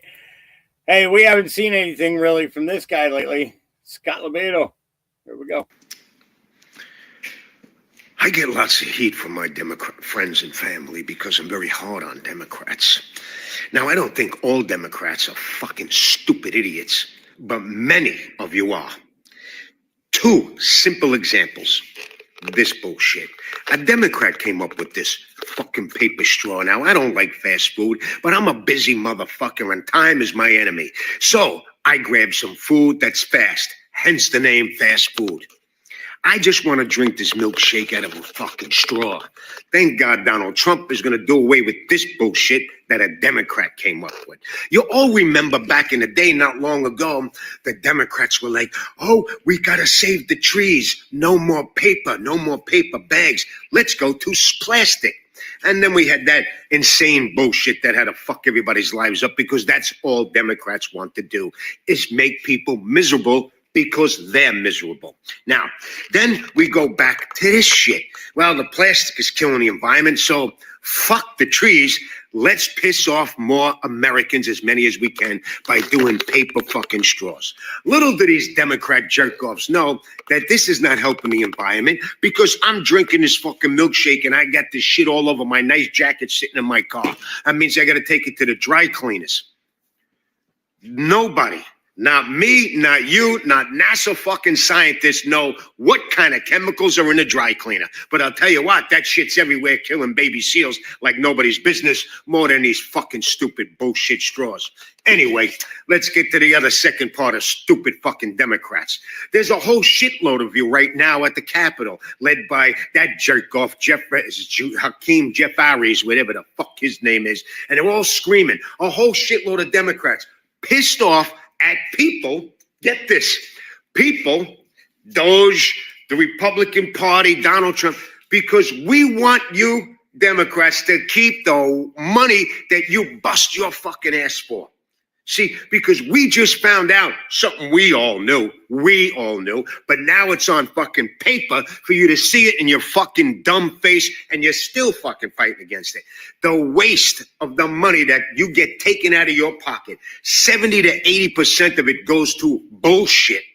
Bullshit. The study of the psychology of the Norwegian tree frog and why a hermit crab can't play checkers. Studies for millions and hundreds of millions of dollars. It goes on. And you celebrities that you worship, you Democrats worship these fucking actors that claim to be humanitarian. And you're like, oh my God, they're humanitarian, Sean Penn, Jolie. We love them. They're humanitarians because you pay them tens of millions of dollars for these photo ops with Zelensky and so on to look like humanitarians. This is how fucking stupid you are. And you're out there at the Capitol right now fighting against the people that want you to keep that money instead of giving it to fucking bullshit.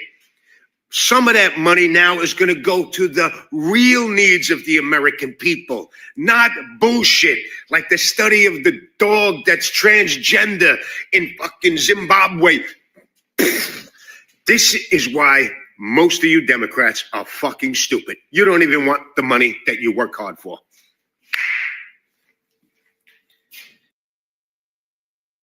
He's got a point. He's got a point. An honest point, you know. Prove me wrong. That's what he says. Prove me wrong, and he's right. You know, John Schneider says this is not a parody account or a fake account. I would like very much like 30 minutes of your time, Elon. If you watch Dukes or Dukes of Hazzard or Smallville, then maybe you would reciprocate. It's time to change the cancer game. That could be an interesting conversation, one that I'd like to be a fly on the wall for. You know what I mean? All right, Representative Clay Higgins. This was put out last night. Some of us will not back up from the promise we made. Here we go. It's Tuesday night in D.C. Things are not going well with our budget negotiations. We'll see what happens. I haven't read the final details. No one has of the bill they intend to bring to the floor on Thursday. But bottom line is that it appears many of my colleagues have backed up from the promises that we made to restore fiscal responsibility to our country. And some of us are not going to back up from that promise. So we'll see what happens. I'll keep you posted. But it's a fight. It's a fight. I'm in it. Oh. Yeah. Well, you keep going.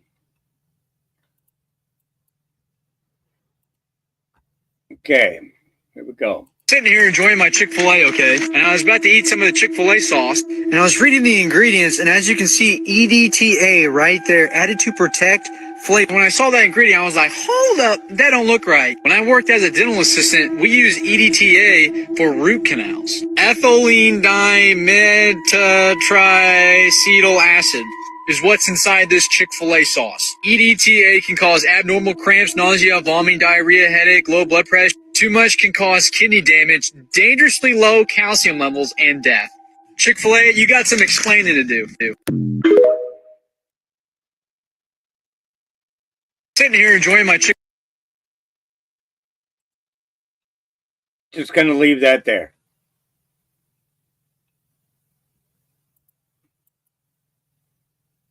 Don't use their sauce. Bingo, Elon says. Okay, so I just made a video debunking the New York Times. But during that process, I found this very interesting. So before Elon took over Twitter, we know that 96% of political donations from employees of Twitter went to Democrats. 96%. Twitter was dominated by Democratic ideals and values. But let's think about this. I want to go back to something I talked about earlier. Let's start at the bottom. In 2021, Twitter reported an adjusted EBITDA of about $682 million and about $5 billion in revenue. So adjusted EBITDA was 13.64% of revenue. Now let's go to the modern form of the X platform. X also reported to the investors 2024 adjusted EBITDA of about $1.25 billion and an annual revenue of $2.7 billion. The reason the revenue went down is because more or less a bunch of advertisers staged a coup against X to harm the platform because they didn't like Elon taking it over. So Elon comes in, fires unnecessary people, and gets rid of unnecessary redundancies. And with about half of the revenue, they double the EBITDA. What does this tell you? It tells you that Twitter was inflated with a bunch of unnecessary people and processes. X now works just as good as it ever did, and it has more features than it ever did. And on top of that, now it actually pays creators. So now more people are benefiting financially from the platform that weren't before. But here's kind of the point I'm getting towards. Again, it was a very left-leaning company. And the way they run it was pay a bunch of unnecessary people a lot of money and have a lot of those people over-moderate the platform against their political opponents. So 9 out of 10 people at that company were Democrats, and they loved the idea of having a bunch of unnecessary people being on the payroll, which drives up administrative cost. This seems to be kind of a correlation with Democrats and the federal government. And this is why they're fighting Doge so hard. So again, Doge is doing the right thing. The less unnecessary people we have in government, the less money we have to pay in taxes to pay for these unnecessary people's salaries. On top of that, the less we have of these people sending our money to all types of crazy expenditures around the world, the less we have to pay in taxes. Not to mention them pushing beliefs that many of us don't agree with. My overall point is that there's a correlation between the old Twitter and Democrats in our government. X is now a much better platform, and we need to do the same with the government. Get rid of the unnecessary people and processes and make the government more efficient so it can better serve the American people. Very well articulated, young man. Yeah. And it's American people is what he goes by. Oh, it's Jeffrey Mead. Okay, so I just made a video debunking the New York Times. But during that process, I found this very interesting. So before Elon took over Twitter, we know that 96% designed in a lab of political donations from employees of Twitter went to Democrats. 96%. All right. And so it begins, says Il Donald O. Trumpo. Okay. It's not Gabber Gerbax posted Nancy Pelosi annual salary $223,000. Okay, net worth $202 million. Mitch McConnell annual salary $200,000, net worth $95 million. Chuck Schumer annual salary $210,000, net worth $75 million. Elizabeth Warren annual salary $285,000, net worth $67 million. Now, Elon responds with, it's not like these politicians started companies or were NBA All-Stars. So where did they get all that money? Does anyone know? Oh, methinks you're itching for a fight. Yeah. Carly Bonet says, Holy shit, Anderson Cooper is so flabbergasted he just told Sununu not to be a dick. Benefits that were being paid to someone that was technically 150 years old. He was talking about line items in the But we treasury didn't that see had any no of that. justification. There's no any actual, like he doesn't present any actual evidence. Well, he's standing there in the Oval Office. Do you expect him to come in with 10,000 pages? And I have to be clear, to complain about this administration about transparency, when this president takes open questions on a daily basis, yet Joe Biden didn't show up for a press conference this 6 months, is insane. Well, These guys are being extremely transparent. They don't have to sit there and take the questions, but they do. It's all on the website. It's all out there. It's not transparency to say things that have no factual background. I mean, to say we're cutting, we've found $1 billion or $1 trillion in waste with no specifics, that's just talk. That's not transparency. It's 23 days in here, guys. 23 days. You were talking about 2.3 billion that was saved last year. These guys are saving 2.3 billion a day. Right, but it's incredible. That's what they're saying. But where's the proof? You're waiting. You're not going to be satisfied till he shows up with 10,000 pages. But you're talking about 10,000 pages. He's giving very specific things, yes, he's giving but he's very not actually giving any evidence of that. It's all going to come because what they also said was, if we have to go to Congress, we'll go to Congress. Right, but we'll show where it is. Some of the details that have come out, like how do you introduce evidence? How do you introduce evidence? And I'm thinking about the line of questioning and the direction that this conversation is going. Okay. How do you introduce? Where did we see that before? Where have we seen that before? How do you introduce evidence? Okay. So, so the Democrats, okay, are basically calling for Musk and Doge to have to go and testify. How do you introduce evidence? Get where I'm going with that?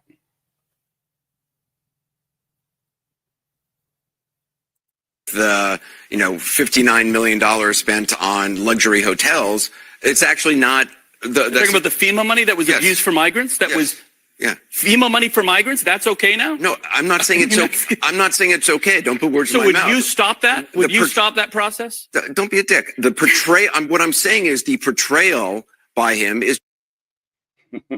Don't be a dick. Why?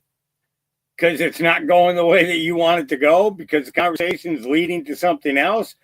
By you having to talk, by these guys having to talk about this, okay, that is, okay, so you look at CNN, you look at MSDNC, okay, and it's, DQ says 38, is it 3850?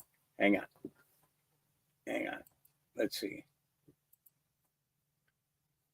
Let's see. 3850.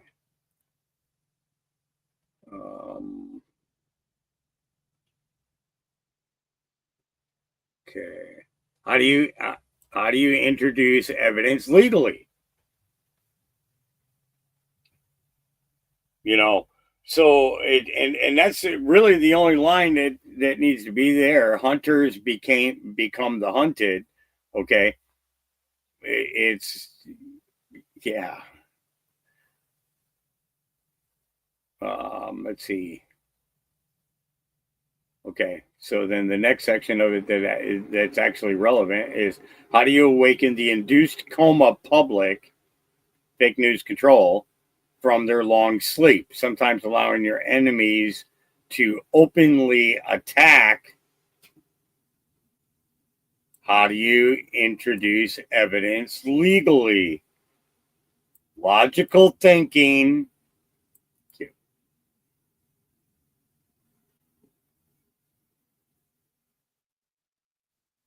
And the other thing that actually does make an interesting post is, did Mueller open the door to FISA? Because what? FISA works both ways.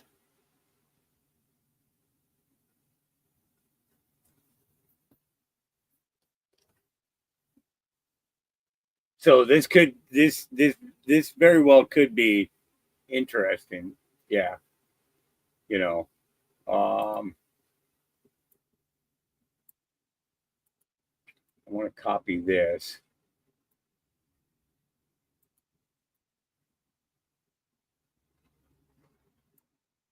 Just that part. And put it in here and see. Yeah, I knew there was more than one.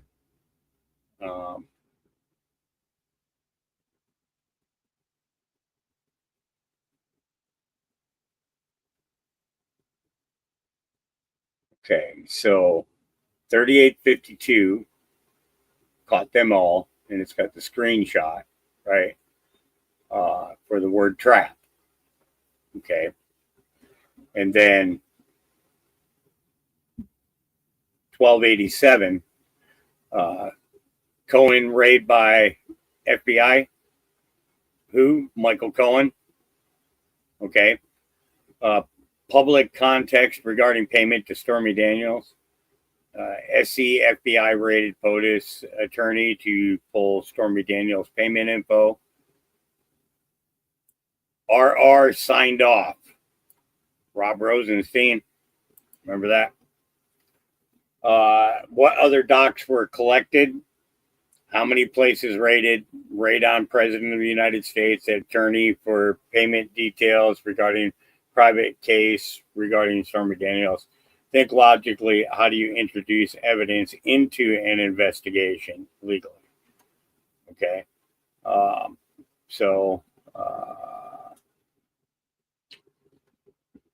Methods of which info is collected and obtained admissible in a court of law.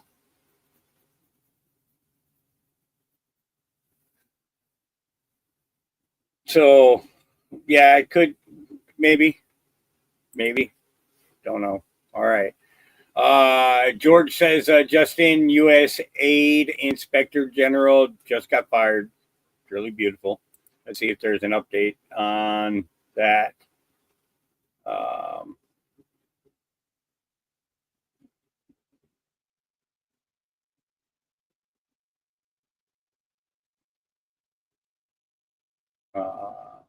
What's this?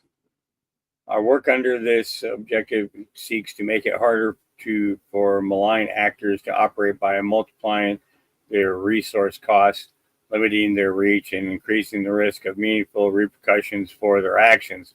We support the investigation, research, and documentation of harmful information, including the attribution to responsible parties who are appropriate.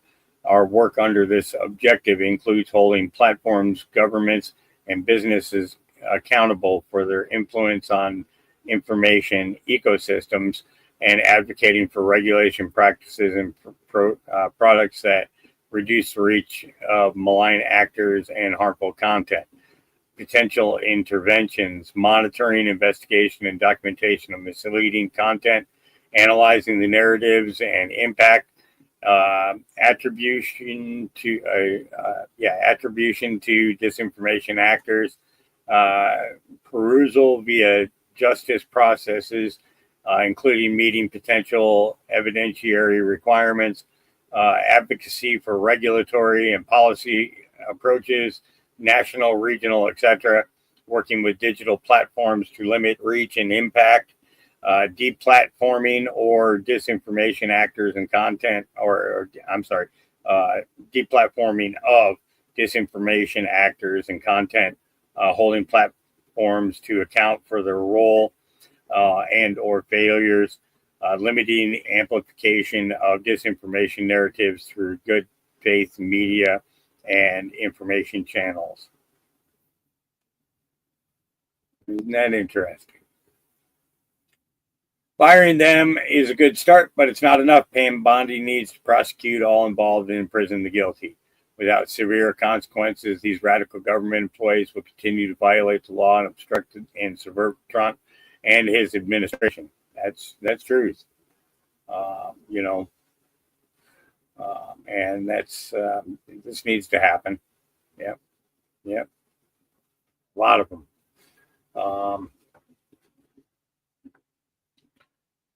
Virtual Work Tip says the firing of U.S. Aid Inspector General isn't just a personnel change. It's a ripple in the complex tapestry of accountability and governance. While some may cheer, the real question is whether this move brings us closer to transparency or just reshuffles the shadows.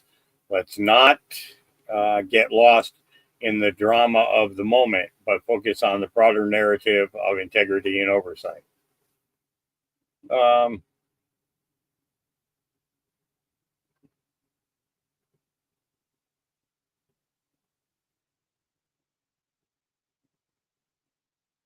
Get rid of the shit from the top down. It's not a poetry contest.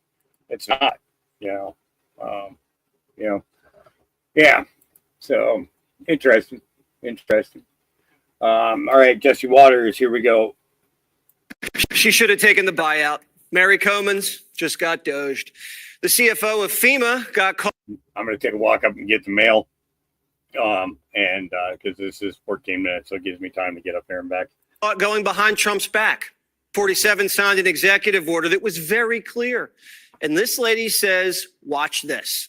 I'm going to send $60 million to Manhattan so Biden migrants can keep staying at luxury hotels. Musk caught her red-handed. Mary should have known FEMA was on shaky ground. Trump just said the agency should be terminated. Just last year, FEMA got caught skipping homes with Trump yard signs. And Mary thought it'd be a good idea to sneak $60 million to migrants. Trump's famous for saying you're fired. This lady's out of her mind. And now she's out of a job. Read the room, Mary. The whole government's being audited. The Department of Education's being actively dismantled. The Dozers are in the building on the 6th floor, canceling grants and contracts. Nearly $1 billion of wasteful contracts were ripped up yesterday. Like this one. A contractor was paid $1.5 million to observe mailing and clerical operations at one mail center. This guy was observing mail being opened and being sent for $1.5 million. This is the kind of no-show job a mob boss gives their cousin. Doge also terminated 29 DEI training programs at the Department of Education worth over $100 million. That comes to $3.5 million for each training program. Most of you've gone through DEI training programs. You're in with HR for an hour. Maybe it's just an online course. Cha-ching, $3.5 million. What? I should have been a DEI consultant. One DEI session trained teachers to force students to recognize their privilege and their history of oppression. Half the classroom can't read, but this is what they're doing. Doge just shredded 18 contracts at the Department of Agriculture. One of them was for Central American Gender Assessment Consultant Services. We were paying a guy in El Salvador to assess gender. What does that have to do with agriculture? Here's another one. Forest and Gender Consultant Services in Brazil. Or this. The Women in Forest Carbon Initiative Mentorship Program. You go, girl. Elon says Doge also canceled a $17 million contract to provide tax policy advice to Liberia. $17 million to help Africans do their taxes. We even paid college tuition for Al Qaeda. We gave a jihadi a full ride to Colorado State. Here's how the shell game works. You get taxed. Congress sends your money to a federal agency. The agency sends it to a Democrat nonprofit. The nonprofit president takes a fat salary, sends some of it to a subcontractor, and donates the rest to Democrats. I see a lot of kickback here. There's a lot of kickbacks. A tremendous kickback, because nobody could be so stupid to give out some of these contracts. So he has to get a kickback. So that's what I got elected for, that and borders and military and a lot of things, but this is a big part of it. And I hope that the court system is going to allow us to do what we have to do. We got elected to among other things, find all of this fraud, abuse. We're $36 trillion in debt. Money's flying out the window. None of the departments can pass an audit. The reason that departments can't pass audits is because the payments don't have a categorization code. It's like just a massive number of blank checks just flying out the building. So you can't reconcile blank checks. You've got comment fields that are also blank, so you don't know why the payment was made. And then we've got this truly absurd, a do not pay list, which can take up to a year for an organization to get on a do not pay list. And this, we're talking about terrorist organizations, we're talking about known fraudsters, known aspects of waste, known things that do not match any congressional appropriation, can take up to a year to get on the list. And even once on the list is not used. It's mind-blowing. We're literally sending out blank checks that no one can track with no explanation. It's like the system's designed to perpetuate fraud, from USAID to Social Security. There's crazy things like just cursory examination of Social Security, and we've got people in there that are 150 years old. Now, do you know anyone who's 150? I don't. Okay. They should be on the Guinness Book of World Records. They're missing out. So, that's a case where, I think they're probably dead. It's my guess. Or they should be very famous, one of the two. And then there's a whole bunch of Social Security payments where there's no identifying information. Well, why is there no identifying information? Why did it take Musk to find out all this fraud?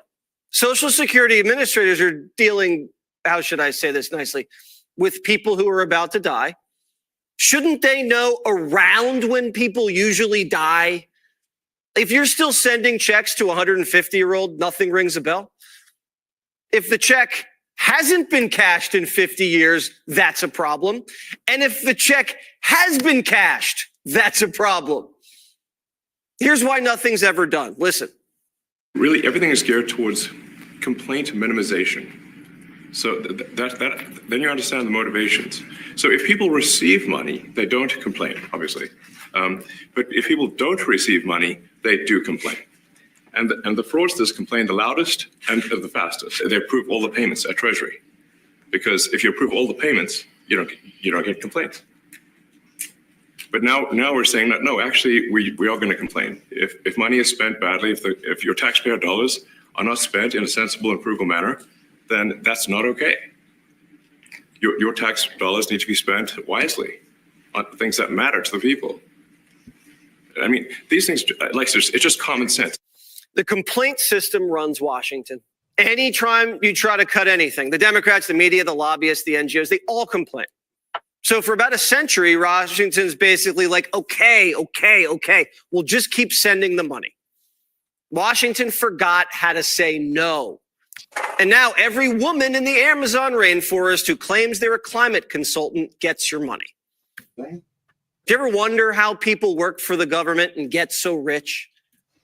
We do find it sort of rather odd that, there are quite a few people in the bureaucracy who have ostensibly a salary of a few $100,000, but somehow manage to accrue tens of millions of dollars in net worth while they are in that position, which is, what happened to USAID. We're just curious as to where it came from. Mysteriously, they get wealthy. We don't know why. Where does it come from? And I think the reality is that they're getting wealthy at the taxpayer expense. That's the honest truth of it. Millions of bureaucrats were working for the federal government, working from home, and they never wanted to leave. I wonder why. One reason is because they have it too good, but there was another reason. They weren't allowed to leave. This is actually, I think, a great anecdote because we're told the most number of people that could retire possibly in a month is 10,000. We're like, well, why is that? Well, because all the retirement paperwork is manual on paper. It's manually calculated, then written down on a piece of paper. Then it goes down a mine. I'm like, what do you mean a mine? Like, yeah, there's a limestone mine where we store all the retirement paperwork. And the limiting factor is the speed at which the mine shaft elevator can move determines how many people can retire from the federal government. And the elevator breaks down sometimes, and then nobody can retire. Doesn't that sound crazy? There's like 1,000 people that work on this. So I think if we take those people and say, like, you know what, instead of working in a mine shaft and carrying manila envelopes to, boxes in a mine shaft, you could do practically anything else and you would add to the goods and services of the United States in a more useful way. Here's the government mine where we house our paperwork because we won't computerize it like the rest of the world. We have 700 people working in an underground tunnel. What are we, Hamas? It's not like it's a top secret bunker. It's just where we keep Mark McGonagall's retirement folder from the Department of Commerce. How are we just finding out about this? There wasn't one whistleblower who was like, hey, Washington Post, I commute to work down a 200-foot mine shaft every day, and there's no computers down here. We do everything with a Bic pen. I can't breathe, and my hand's falling off. I'm literally being shafted. Didn't we pass labor laws in the 40s against this? And Democrats are supposed to be pro-labor. Shouldn't they want to save these workers from these backwards conditions? No, the Democrats want to keep the limestone mine open. Which side are you on? We'll fight against Doge. We'll fight Elon Musk. No Elon's kept within our walls. We'll fight from dawn to dusk. Oh, which side are you on? Which side are you on? Tell me. Which side are you on? Which side are you on? Trump's coming for our unions. He wants us all to fail. He wants us to bow to him, but we want him in jail. Musk wants to rescue these government gremlins from working underground. And what do they want? They want to throw them in jail. Or they just scream. We are all willing to work with anyone who's serious about doing the work of censoring the American people and advancing progress. And for every American who doesn't want some weird Elon Musk suck up, that Elon Musk needs to keep his grubby hands, his greedy, grubby hands off of our government. Situation seemed hopeless in the heart of the Jim Crow. KKK was very active. Situation seemed hopeless. And I'll tell you, I'm from Jersey, so I look a little differently. I say Trump. I don't swear in public very well, but we have to Trump. The Democrats just came out as pro-mine shaft and pro-terrorist tuition and pro-blank check. Musk and his teenage deputy big balls are saving us $1 billion a day. $1 billion a day. And have uncovered what could be the biggest kickback scheme in American history. And the media wants his head on a platter or something else on a platter. Democrats are in the minority, so you have only so much leverage. Have you all essentially made it clear to Mike Johnson that until they allow you all to subpoena big balls and the normalized Indian hate guy, at least subpoena them or subpoena Elon Musk? Democrats are judge shopping and getting liberal justices to rule against Trump for finding fraud. Billions and billions of dollars in waste, fraud, and abuse. And I think it's very important. And that's one of the reasons I got elected. I said, we're going to do that. Nobody had any idea it was that bad, that sick, and that corrupt. And it seems hard to believe that judges want to try and stop us from looking for corruption, especially when we found hundreds of millions of dollars worth, much more than that, in just a short period of time. We want to weed out the corruption. And it seems hard to believe that a judge could say, we don't want you to do that. Well, so maybe we have to look at the judges, because that's a very serious, I think it's a very serious violation. Bill Clinton, Al Gore, Barack Obama. Democrats used to be about modernizing government and fighting corruption. So did the media. If I give you $1 billion and you can't tell me what happened to it, that to me is wasteful. That means you are not responsible. But if you can't tell me where it went, then what am I supposed to think?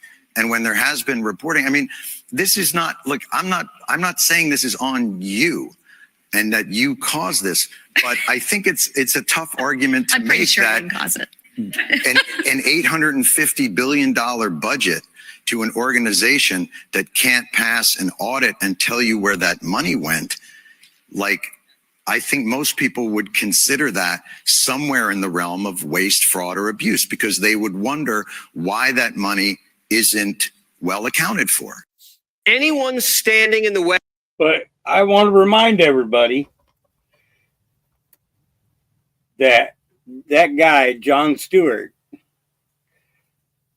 did exactly what Donald Trump was actually charged with in New York, but was never arrested for. Hang on.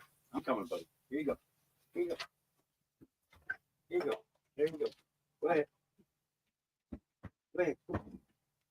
Go ahead. Come on. Come on down. Come on, Samson. Give me a second, guys. Come on. Come on, boy. Come on. Get everybody back. Come on. Come on. Come on. Gabriel, stop it. Come on. Come on. Samson, come on.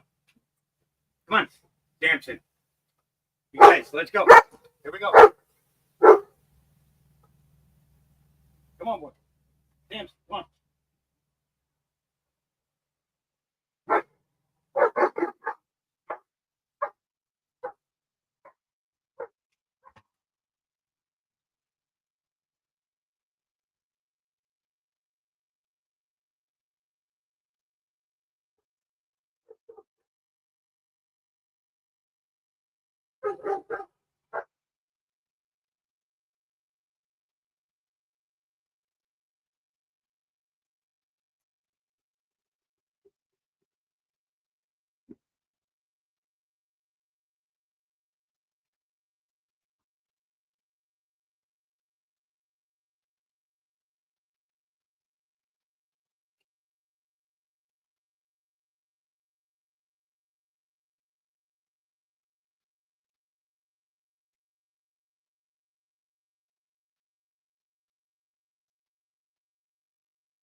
Be quiet.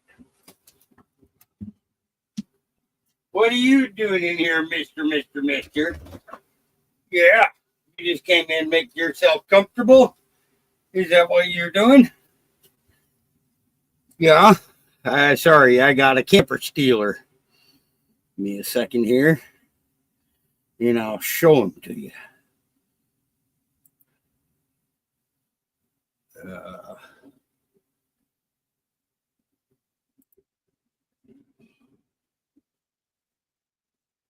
Everybody, this is Oz.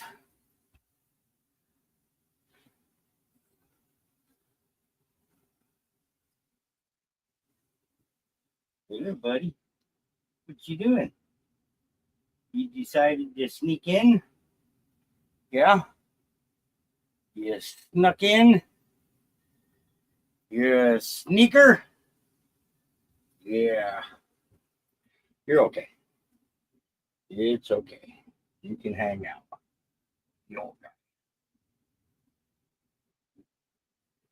Okay, let's see if I'm back to normal. Better keep him in the picture. Probably rather see him anyways. He's a hell of a lot cuter. Yeah. We'll keep him on there. How about that? Yeah. His name is Oz. And the reason that his name is Oz is because you remember my building that I had before and I had the big curtains by the doors? Well, I'd go looking for him and he's hiding behind the curtain. He's hiding behind the curtain. And he did it to me many, many times. Sneaky little fella that he is. But he just got done eating. I had to go out there and I was in the process of carrying bags of dog food down. So, yeah. Let's get back to our stuff. Way of Doge tells me they might be on the take or they're benefiting from a wicked system. Democrats just got slaughtered in every battleground for putting illegals over citizens, teacher unions over students, criminals over victims, transgenders over girls. And the first war they wage against Trump puts corrupt bureaucrats over hardworking taxpayers. Good luck with that. Yeah, good luck with that. Okay, don't be loud about it or anything, but we're gonna take a moment here. A moment. Crap. Those always take longer as you get older. Yeah. Safety meeting. It's an important thing to do. Yeah. Okay. No, sorry. You can't have none here. Oh, all right. Premier Ford tells the U.S. Chamber of Commerce in Washington, D.C. that Ontario can flick off the electricity as far south as Florida at a moment's notice. So what are you trying to tell us, mister? I want to further integrate our energy and electricity grids. People don't realize, as we stand right here, right now, we can deliver from Ontario electricity as far south as Florida. In just a moment's notice, we can flick on the switch or flick off the switch. I prefer flicking on all the switches, and encourage more exports of Canadian energy and electricity to the U.S. to power your economic growth. I want to further integrate our energy and electricity grids. People don't realize, as we stand right here, right now, we can deliver from Ontario electricity as far south as Florida. In just a moment's notice, we can flick on the switch or flick off the switch. I prefer flicking on all the switches, and encourage more exports of Canadian energy and electricity to the U.S. to power your economic growth. I had to listen to that twice because I wanted to make sure I heard what he said, with the flick of a switch. Flick off the electricity as far south as Florida. Another country has that kind of control over our grid.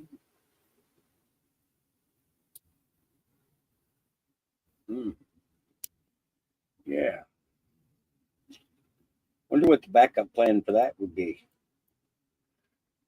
Update, Tulsi Gabbard will be confirmed at 11 a.m. tomorrow, and we'll start the clock on Robert Kennedy Jr. tonight to confirm him at the same time on Thursday. Let's get it done.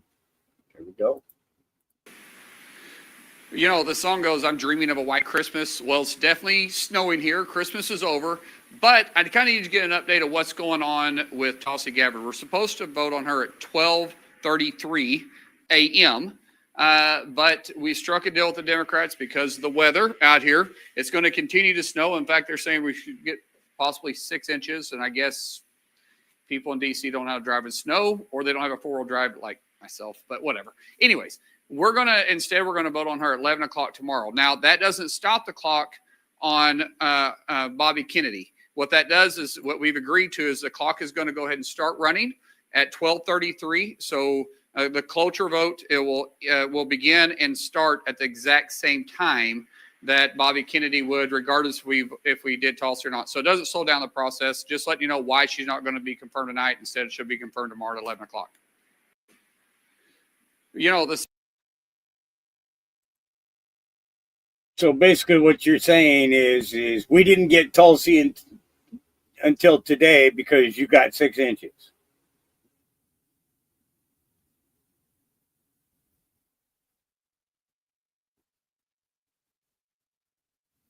All right.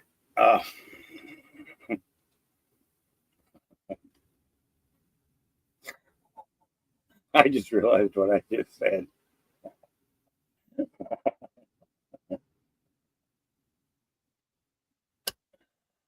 I will be okay.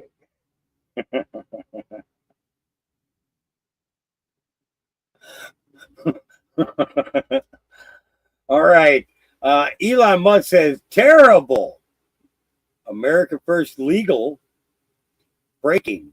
New NARA emails further confirmed that the classified documents case against President Trump was a sham prosecution that involved the Biden White House from the start, long before NARA's official referral of classified documents to DOJ for investigation.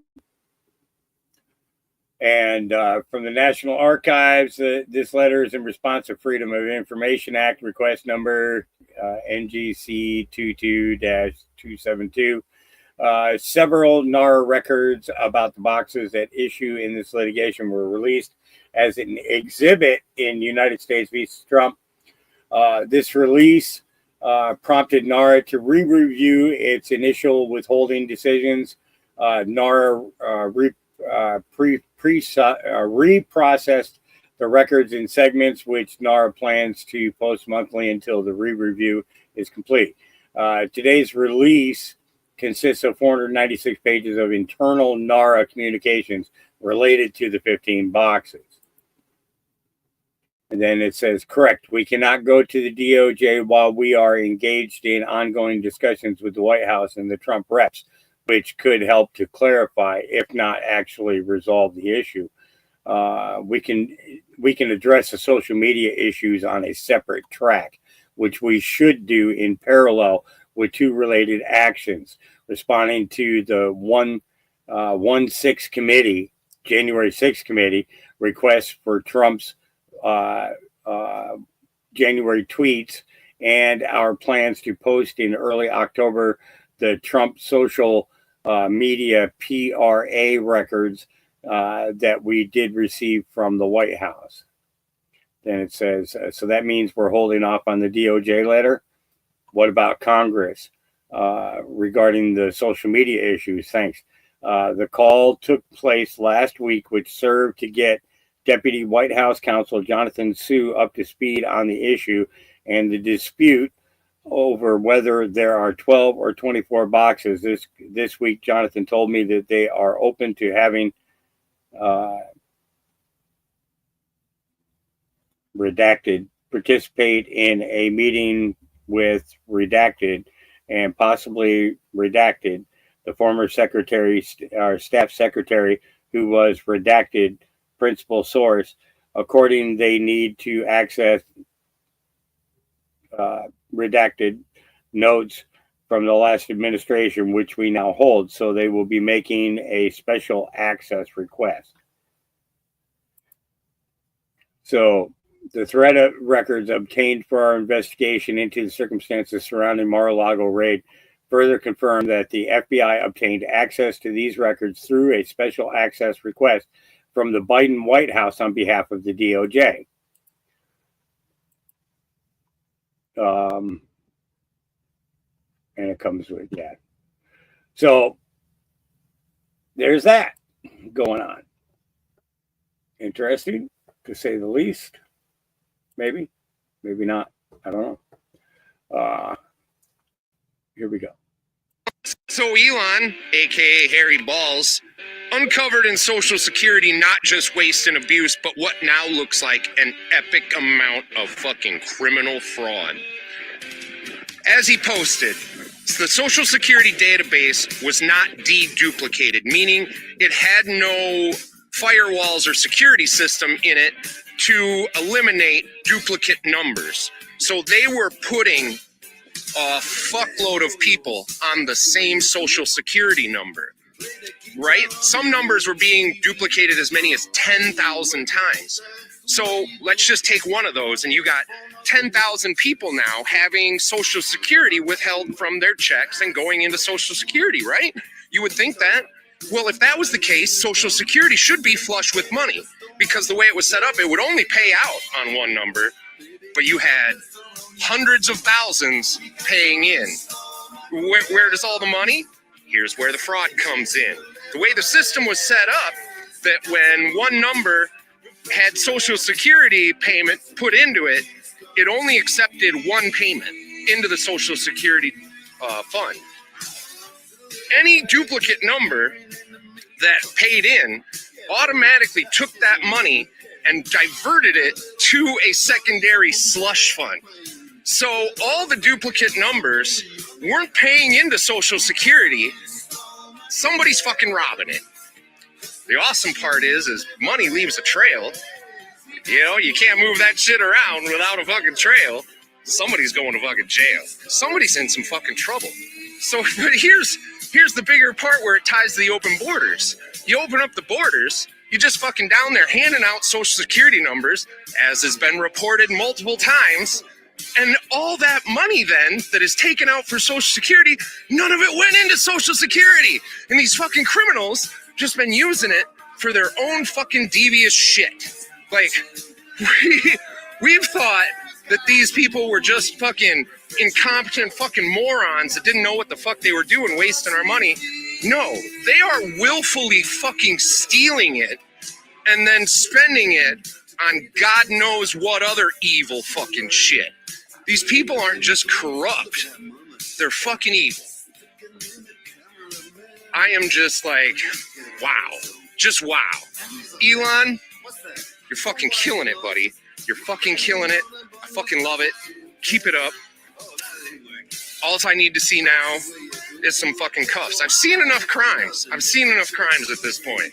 Let's fucking bring on the cuffs. Godspeed to Elon Musk. Long live this beautiful republic. There you go. General Sherman. Yeah, that's him. All right, Natalie Winters. EXC, maybe that's exclusive. I unearthed footage from 2021 where the judge blocking the Trump spending freeze accuses Trump of being a tyrant, claims racism is a white people problem, and insists transgenders need special sentencing privileges. This is an activist, not a judge. Here we go. Through government actions, when you're sentencing someone, when we talk about sentencing, that you have to take a moment and realize that this, middle-class white male privileged person needs to understand the human being that comes before us, that may be a woman, and may be black, may be transgender, may be poor, may be rich, may be whatever, may have experiences that aren't yours, and you have to You have to walk in their shoes and understand that the law applies to them where they are, and then you have to apply the law accordingly. So through government actions, when you're sent. Yeah. So then here he goes. Where. So what's happened over the last 4 years or so, and at other times in our country's history, going back to the Civil War and Reconstruction and Jim Crow laws, the civil rights and during the last 4 years is that the values that we live by, the constitutional values that form the basis of our country, have been tested. And our institutions have been tested in ways that I don't think a lot of folks thought would survive. It got tested in the 1800s by a war, and we survived the war. Sometimes well and sometimes not so well, but that's for another story. So what we saw the last 4 years in my mind was a new testing of it, and how I think about it is it's like a balloon, you know, and you're blowing up a balloon and you keep pushing that air in. Well, at some point the balloon's going to pop, right? And it feels like over the last 4 years, with the challenges that have occurred to the rule of law in this country, that we came very close to that balloon popping. But where courts stand and enforce the rule of law, that is against arbitrary and capricious actions by what could be a tyrant or could be whatnot. We saw plenty of examples of that recently. And it enforces our values. Our values, in a legal sense, are the Constitution. And it's that reason that, and we saw, and there are plenty of examples over history, and there's plenty of examples over the last 4 years where. Interesting. And then we have here. So too often, to really understand this, we fall back on kind of a stereotypical comment that judges should have no opinions and whatnot. And that's just not true. If that were the case, we would have computers run our justice system, and we would input this and we'd input that and we'd input this and we'd spin the wheel and out would come the proper decision. But that's not how justice works, nor should it work like that. I particularly those people that know me know I have opinions. I have opinions about a lot of things. Some are relevant. So too often to really. So he says here, he insists that it's okay for judges to let personal opinions influence their decisions. I have opinions about a lot of things. He was on the finance committee for Hillary Clinton campaign, 6-figure Democratic donor, and Planned Parenthood board member. Okay. Judge McConnell also established a diversity, inclusion, and racial justice committee in his court. He insists that racism is a white person problem or white people problem, and that white people need to figure it out and do the hard work to fix it. So one of the, we haven't publicly announced this yet. We only have internally, but we have put together a diversity and inclusion and racial justice committee that has 3 goals. One is to look internally. I don't think we can solve this problem until we look at ourselves. But the committee has stated its mission in understanding that in many ways racism is a white people's problem, and white people need to figure out how to solve it and need to do the hard work to fixing it. So we have formed a committee to look at race in our court. Have we given disparate sentences between black and white? What are our hiring practices like? What's the treatment process, right? Have we been a welcoming, inclusive community? The second is to look internally, actually, on that issue, which is what we are like as an employer. We're an employer that provides a workplace, and we want to be a just and inclusive place. And then the second is engagement. Third is. So then it goes on that Justin McConnell then lamented that his court was a bad example because it was too white. He admits to exclusively hiring black people solely because they were people of color. Yeah, so Sarah and Lynn and Linda and others involved in the work really drilled into me that it really is important that we talk about racial diversity. That while diversity in many different ways are important, but if we don't focus on racial diversity, then we're missing we're missing the world. So let me talk about racial diversity. The federal court in Rhode Island is a sad example of a lack of racial diversity. We have 5 judicial officers, 3 judges, 2 magistrate judges. We're all white. We have 2 women. We didn't have that for the longest time, judges, 1 judge and 1 magistrate judge. The majority of our court staff is white. It's a great place to work, so people don't leave. So that's been very hard to impact. We've not had a new hire, I think, in many years there because people stick around. And so we're a sad example of it, which is why we need to put in place. On the other hand, our probation department, which works directly with people once they get out of the criminal justice system. When I got there, it was all white. And when we hired a new probation officer, we said, this can't be. This just cannot be any longer. And we immediately got 4 openings, just happened to be, and we filled them with people of color. And we've now changed probation department. Just think about it for a second in that empathetic sort of way.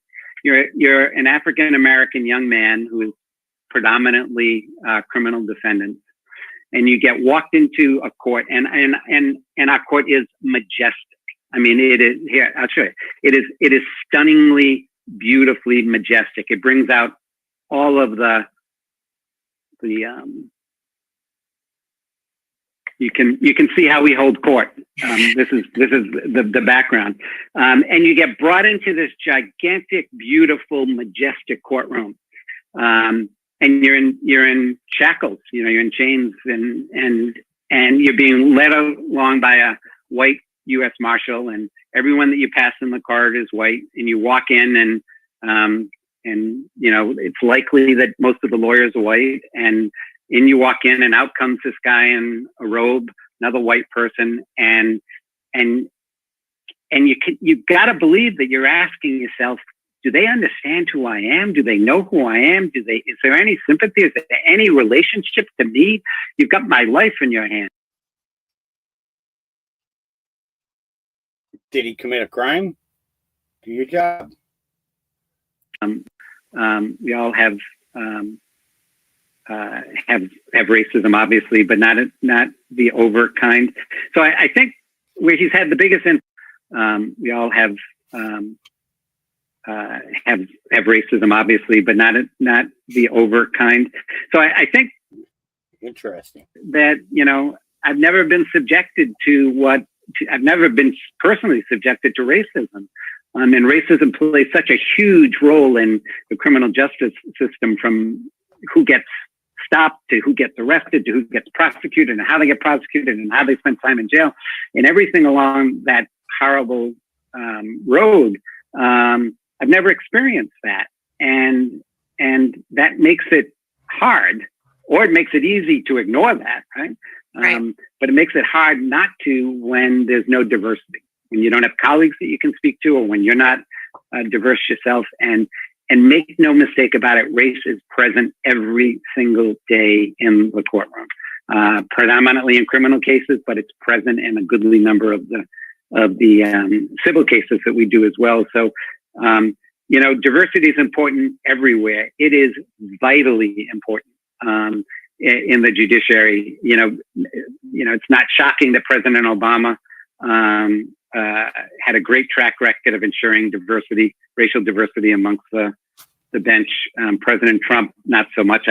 I don't think he pointed a single person of color to the Court of Appeals, and very few people to the district court. So I'm hoping that President Biden will prioritize racial diversity on the bench as well, because if you don't have diversity of thought, then the courts aren't going to work right? Because if we're there to protect the minority while upholding the values of the Constitution, then it's going to be middle class white male rule continues. That's kind of a real shame.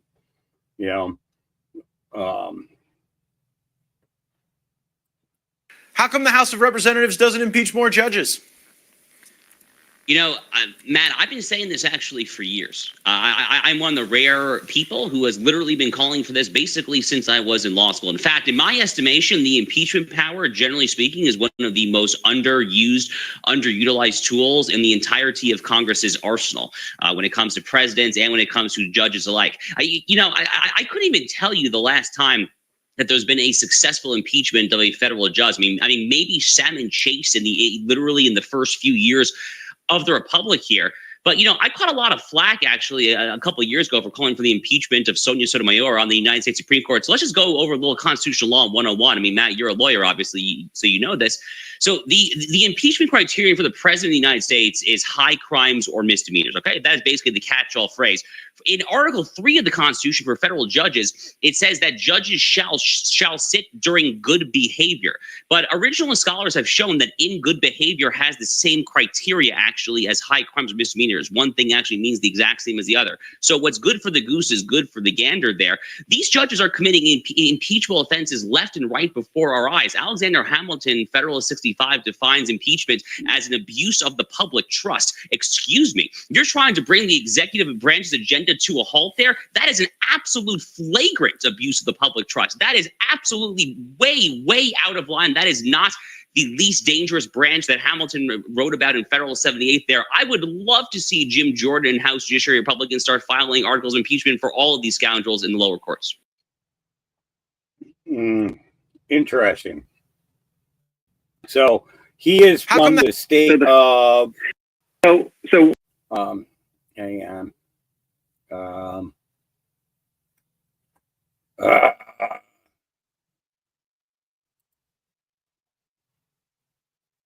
Dang nabbit.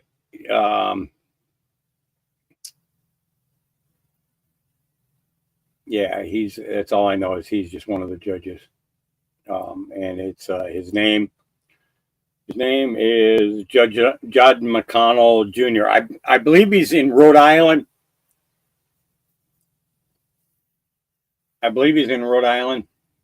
I could be wrong, but it's one of the New England states. If I am wrong. So, all right, here we go. So you're not going to outsmart Elon Musk. You're not going to outsmart the Doge team. You're not going to outsmart Big Balls, 19-year-old. You remember when you were 19? You remember how much piss and vinegar you were filled with? You're not going to beat these guys. You're not going to outdo them. You're not going to outsmart them. You're not going to outwork them. Elon Musk is actually sleeping there on the floor. You're not smarter than these guys. They're coming for you. They're going to get you. So if I were one of these politicians, right? I'm making coffee, forgive me. If I were one of these politicians, instead of having these judges block access to everybody, I'd tell you what I would do. I would say, oh, wow, there's waste. Please help us find it. And I would get on the team quick because you're going to be exposed. And once you're exposed, the American people are not going to support you anymore. Your own constituents, they're going to see all the fraud, they're going to see all the waste, and they're going to blame you. And then you're going to be out. You're going to be primaried, and it's coming, and it's going to be glorious. So right now, you've got these little wins, and you think you're going somewhere, you think you're winning, and you think you're getting the upper hand on Elon. You're not beating these guys. They're going to beat you, and it's coming. Pay attention. Yep. This is what it looks like, taking back our country. Beauty Mark. Martin was trying to tell you, but you weren't listening. Just as JFK, or same as JFK, our true adversary as the people has always been right in front of us. We just weren't capable of realizing it because they always played the victim.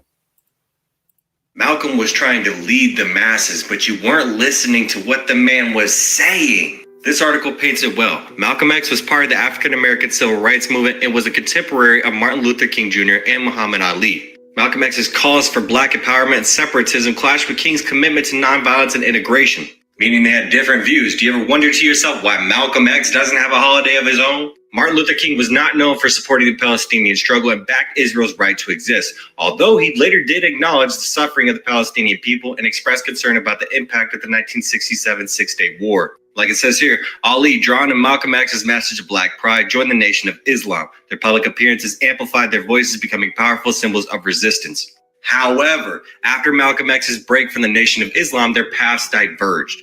Ali remained with the organization, publicly distancing himself from Malcolm X's criticisms. One often overlooked aspect of Muhammad Ali's own activism was also his unwavering support for the Palestinian struggle. But he also saw parallels between their fight for self-determination and the Black American struggle for civil rights. And in 1974, a visit to a refugee camp in South Lebanon cemented his stance. With the world watching, Ali declared, "I declare support for the Palestinian liberation struggle." But that was almost a decade after Malcolm X was assassinated, which makes you wonder how Muhammad Ali came to realize the truth. I mean, all of a sudden he spoke out against Israeli occupation of Palestinian territories, calling it unjust and unsustainable. He condemned the annexation of Jerusalem and other Palestinian lands, emphasizing the importance of human rights for all, including Palestinians. While initially supporting the boycott of Israeli goods and services, like it says here, Ali later distanced himself from it. He believed in dialogue and diplomacy, advocating for a peaceful resolution to the conflict. And just like Malcolm, and just like JFK, he supported a two-state solution that respected the rights of both Palestinians and Israelis. Do keep in mind, Malcolm was assassinated 2 years after JFK was. And when those files on JFK are released, I expect to hear a special little group be mentioned. I mean, people read this, okay? Malcolm came to realize right from wrong. He came to realize where the problem has always originated from.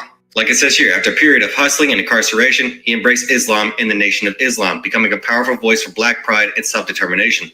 Of course, his speeches challenged racial injustice and resonated with millions, and he later broke with the nation, embracing a broader vision of liberation. And as we can see, that vision of liberation has not yet come to life. And yet so many of you willingly support something that you don't seem to consider to be a genocide. When are you going to wake up, people? When are you going to see the adversary in front of you? Dig into history beyond October 7th. And if you don't want to do it yourself, I will gladly do it. I've already done it on numerous occasions. If you don't get the message by now, I fear that you won't until it's too late. Yeah. Well, the Bible says that those that purport to be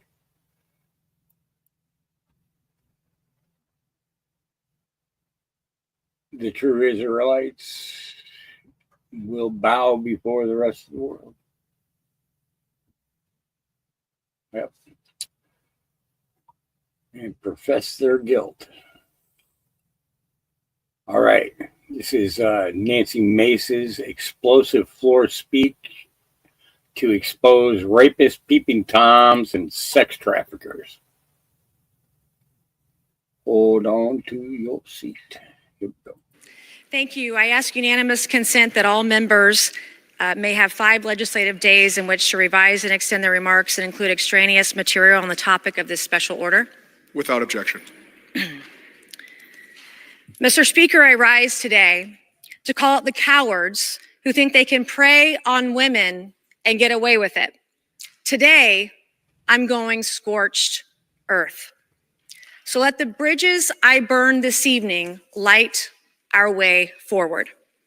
As in many areas, God's word has given me wisdom, God's love has shown me the light, and God's grace has given me the strength to be here today. God placed this burden on my path, not to crush me, but to ignite something within me, a calling, a purpose, a responsibility, and courage, which I am using in spades today. The purpose of my speech tonight is to make sure these women will never be forgotten, and the men who hurt them will never be allowed to get away with it or hide again. God uses imperfect people to carry out his perfect plans.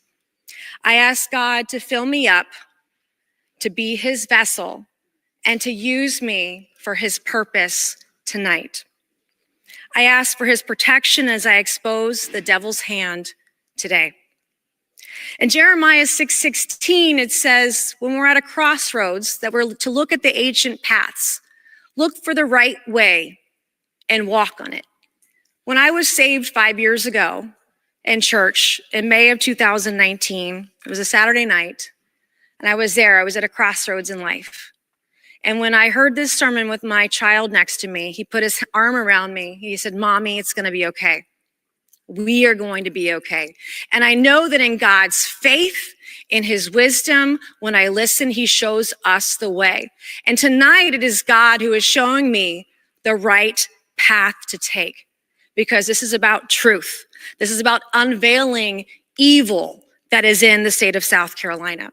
And I want to quote Martin Luther King tonight, who said, "The time is always right to do what is right." So what I am doing tonight, I know in my heart of hearts is right. I'm going to take this Bible a friend gave to me. I'm going to place my hand on this Bible. I swear to tell the truth, the whole truth, and nothing but the truth. So help me God.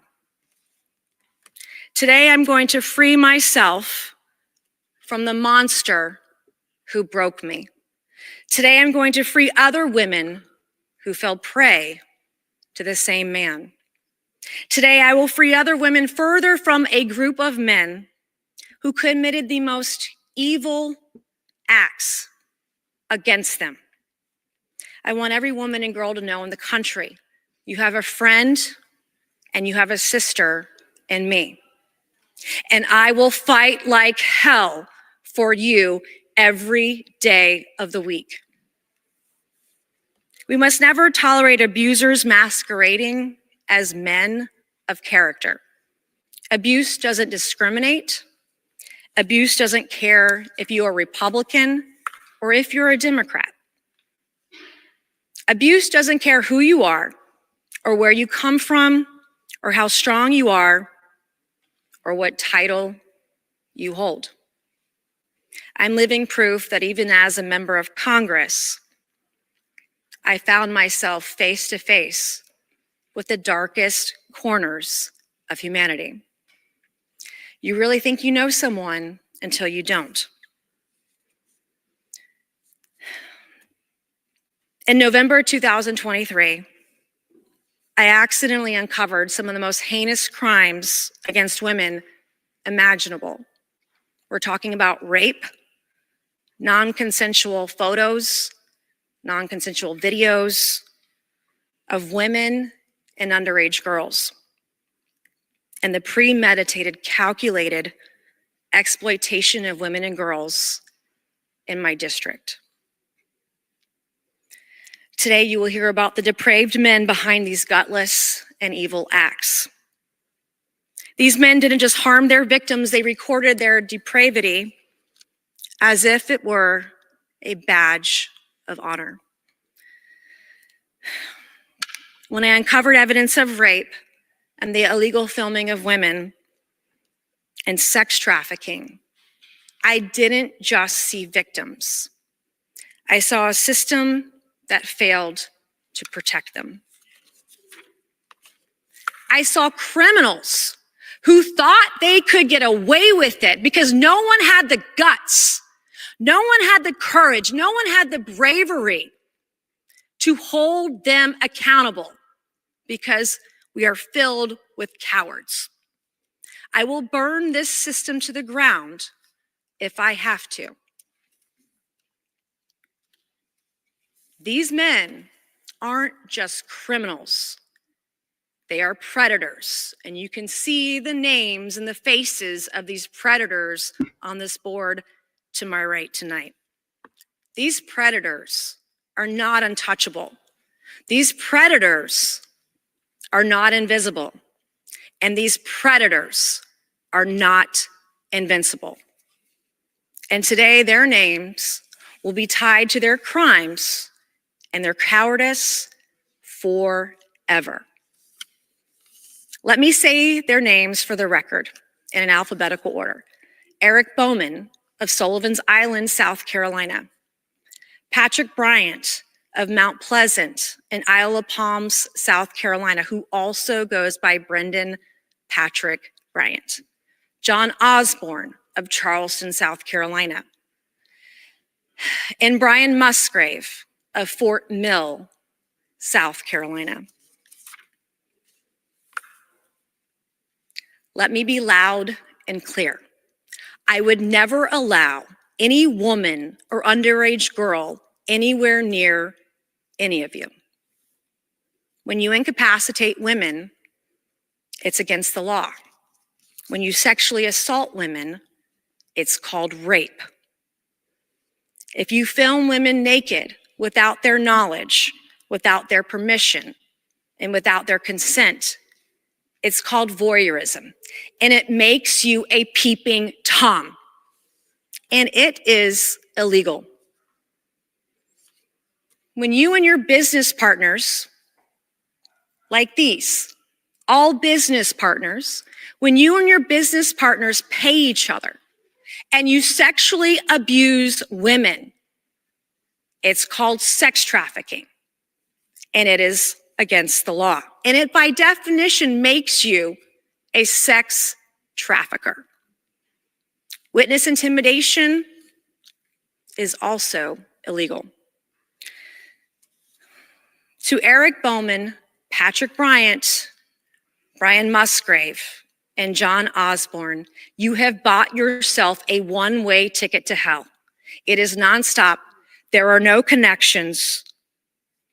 So I and all of your victims can watch you rot for an eternity. Today is about justice. Truth has a way of rising no matter how deeply you try to bury it. Tonight is about truth, the painful, the cold, the hard truth. On the night of October 30th, 2023, I received a text message with screenshots from a friend of mine in South Carolina. It showed my then fiance, Patrick Bryant, active on a dating app. In South Carolina, politics is a blood sport. I thought this was your usual run-of-the-mill political game. I thought it was a joke. When I confronted Patrick Bryant 4 days later, on November 3rd, the first thing he did was take his phone and put it in a safe and lock it. A safe identical to this one. It was so confusing. I didn't understand, why would someone put their cell phone in a safe and lock it? After more women came forward, I realized this was not for laughs. Soon after, I learned the dating app was the very least of my worries. Let me make clear, I don't care that he was on a dating app. 2 days later, Patrick Bryant put my thumbprint on his phone. One just like this. He put his thumbprint, my thumbprint on his phone. He also gave me the 4-digit code to his safe. The night that I was given legal access to his phone, I opened it for the first time. And what I discovered shocked me to my core. One of the first videos I saw was of a woman. She was incapacitated and she was being raped.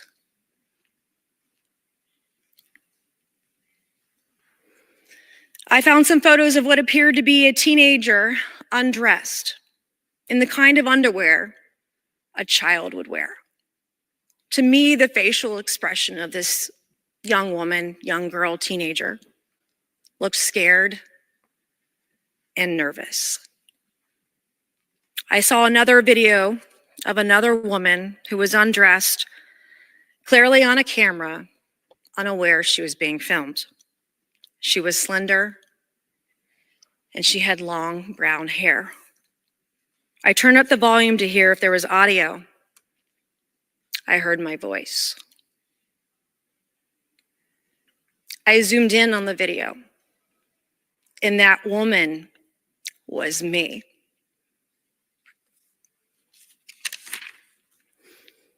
My entire body was paralyzed, and I couldn't move. Were my feet on the floor? Was I breathing? I have no idea. I could feel pain shooting out of my heart, out of my chest, drop straight down to the floor like I was in a nosedive. The pain running through my veins wouldn't stop. Time was suspended for a moment. This monster stole my body. It felt like I had been raped. He stole my body without my permission, without my knowledge, and without my consent. This hidden camera that I found was at a property owned by Patrick Bryant and his business partner, Brian Musgrave. Here was a similar camera bought on Amazon. Something this small that could violate so many to such a heinous degree. I found an app where at least one of the hidden cameras I discovered was stored. I discovered on this app for this tiny little camera, there were 10,633 videos on it. Let me repeat. Just one camera I found had 10,633 videos on it. Patrick Bryant must have forgotten in my younger days, in my youth, I used to be a computer programmer. I know enough about technology. I found more photos, this time of female employees. I found photos of wives of male employees. Photos of girlfriends and women who very clearly didn't know their private parts were being filmed and photographed. I found file after file after file. Patrick Bryant had upskirt photos of one particular victim, the wife of a male employee, who was also one of his best friends. He took upskirt photos of his employee's wife spanning at least 8 years. He even took upskirt photos of her on their family vacations. And I know she had no idea these photos were being taken because of the way that they were taken. There's no way that she knew about it. I found about a dozen photos in Patrick Bryant's trash bin of underage girls that he deleted in the hours after he gave me access to his phone. I recognized 3 of the underage girls as daughters of some of his business partners, some of them in bikinis. If you're a 50-year-old man and you have teenage girls in bikinis on your phone and it's okay, why would you delete them in the hours after your fiance got access to your phone? There's nothing wrong with it. Why would these 12 plus videos of 12 plus photos of these underage girls be in your trash bin? What are you to worry about if there's nothing going on? But 3 of the teenage girls I saw in his trash bin of his business partners were in bikinis. One of these jarring photos of the child of one of his business partners was an underage girl, fully clothed, but her legs were spread open, unaware she was being photographed. Patrick Bryant took this photo from his penis area. In my accidental discovery, I found multiple devices used by him to record women without their knowledge. And that's before I get to what I uncovered with Patrick Bryant and his business partners. The weekend I was giving access to Patrick Bryant's phone, I found evidence that he got a second mobile device. I documented it. Patrick Bryant couldn't transfer these files off his device fast enough. I discovered he was transferring terabytes of data onto another device. I documented it. Patrick Bryant would soon replace his cell phone with a new one. I documented that too. He forgets that I used to be a computer programmer.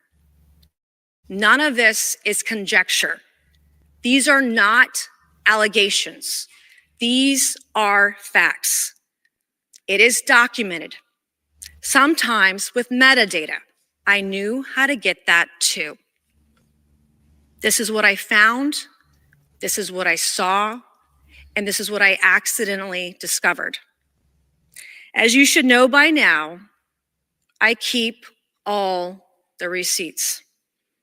In addition to what I documented, I personally identified almost a dozen victims. I found some witnesses, and I found more than enough probable cause, and then some. If I found this many victims with this little effort, why are they still on the streets of South Carolina today? I'm just one person. Imagine how many victims there truly are tonight, and they don't even know that they're victims of this cabal of rapists, this cabal of sex traffickers, this cabal of peeping Toms. Exactly 7 days later, after I got access to Patrick Bryant's phone, I was under extreme duress. I found more photos, I found more videos. On my last night with Patrick Bryant, he physically assaulted me. On the morning of November 13th, I fled my home and I went into hiding. I, as a member of Congress, fled my home and I went into hiding. It would be the first of 4 moves that I made last year. I still have the mark that Patrick Bryant made on me the night that he assaulted me. Rather than see this mark as a scar, I see this mark of a free woman, free from a monster. I will wear this mark that he made on me for the rest of my life as a badge of honor. To the friends who took me in, I want to say thank you. You took care of me when I had nowhere to go. You took care of me and my kids. Last year, I had to tell a woman that she'd been raped and she didn't even know it. And she didn't know it. She had no idea because she was incapacitated at the time of the rape. I knew she was raped because I accidentally found the video of her being raped. I found photos and video of her assault on Patrick Bryant's phone. One of Patrick Bryant's business associates, John Osborne, sexually assaulted her at the home of Eric Bowman. Patrick Bryant and Eric Bowman both had their phones out like this as she was being assaulted, as she was being raped. The two of them, the 3 of them business partners, the 2 of them had their phones out just like this, filming her as she was being raped. And she was completely laid out. There was no movement. There was no life. I couldn't even tell if this young woman was alive. John Osborne today, John Osborne, I want you to hear this in your omission as you're frantically texting people today. I cannot unsee what you did to this young woman. And you will not get away with it. None of you will, because tonight is about justice for me, and tonight is about justice for all of the women that you all raped, that you all filmed, that you all photographed, that you all abused for years. I would later learn that these men, the 3 of them, Patrick Bryant, Eric Bowman, and John Osborne, planned her rape. It was premeditated. Eric Bowman knew there were children in the home at the time of the rape, and he decided to orchestrate it anyway. But that's not the only rape I uncovered at Eric Bowman's home. In a second video, Patrick Bryant can be seen breaking into a room, his pants undone, ready to rape a different incapacitated woman. Again, laid out There was no life, there was no movement. I couldn't tell if she was alive. Eric Bowman, his business partner, filmed it. When I informed my children we were urgently fleeing our home as if our lives depended on it, my children asked me if Patrick Bryant had ever raped me.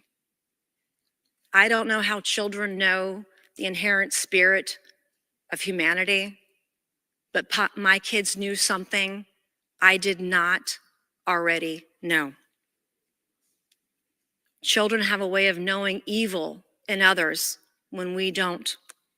In searching for victims over the last year, I met other women who were raped or sexually assaulted by some of these men. The other assaults I uncovered over the last year span over a decade, almost 20 years. In talking to these victims, there's a clear pattern of behavior. Women were incapacitated, they were raped, and someone filmed it. One night in 2022, I found myself at a property owned by Patrick Bryant and Brian Musgrave on the Isle of Palms in South Carolina. Business partners Patrick Bryant and Eric Bowman were both there. I was served 2 small vodka sodas, like this glass right here, 2 small vodka sodas, like anyone would have at their neighborhood restaurant. A short time later, I blacked out. I have never blacked out after having a vodka soda or any adult beverage ever in my life. It's never happened. But I know who has. The women raped on those tapes that I saw, the women raped that I spoke to over the course of the last year. The stories of these women were all too familiar. Now I know why. My memories of that night are just flashes in and out of the dark, flashes in and out of the night. I was raped that night. Was it Patrick Bryant? I don't know. But I was raped. I believe that they purposely incapacitated me. Was anyone else there? Was it filmed? Was it sold on the dark web? I have no idea. But I know what these men do to their victims. I learned firsthand about the weaponization of government going through this trauma because I met it head on.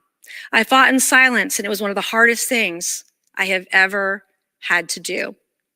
In October, Eric Bowman tried to intimidate me, and he tried to silence me. And the state of South Carolina failed to take it seriously as witness intimidation.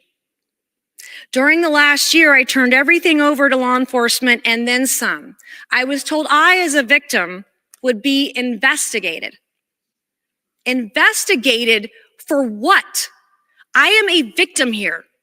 I am turning in all of this evidence to you. And now you say victims. You're a victim of rape. You're a victim of being drugged. You're a victim of a peeping Tom and voyeurism. Yet we're going to investigate you. That is what the state told me. During the last year, more than once, I was told I could be arrested. Arrested for what?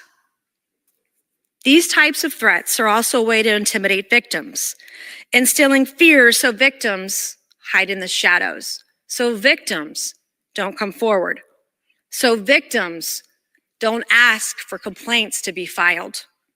So there is no investigation because you strike holy fear into victims, or you tell them there's nothing you can do. You tell them they have no value. I brought handcuffs with me today. If anyone would like to arrest me for standing up for women, here are my wrists. Arrest me. Take me to jail because I am 100% guilty of turning over evidence of peeping Toms, of turning over evidence of rape, of turning over evidence of voyeurism, of turning over evidence of sex trafficking. and who knows, probably a heck of a lot more, and more crimes I don't have time to get into tonight. I am 100% guilty of advocating for justice despite every effort to silence me.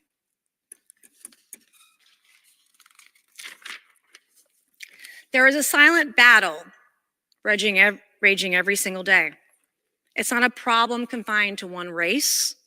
It's not a problem confined to one religion. It's not a problem confined to one socioeconomic class. It's not someone else's problem. It is our problem. We must face domestic violence, sexual assault, rape, and sex trafficking with courage. We must face it with clarity, and we must face it with compassion.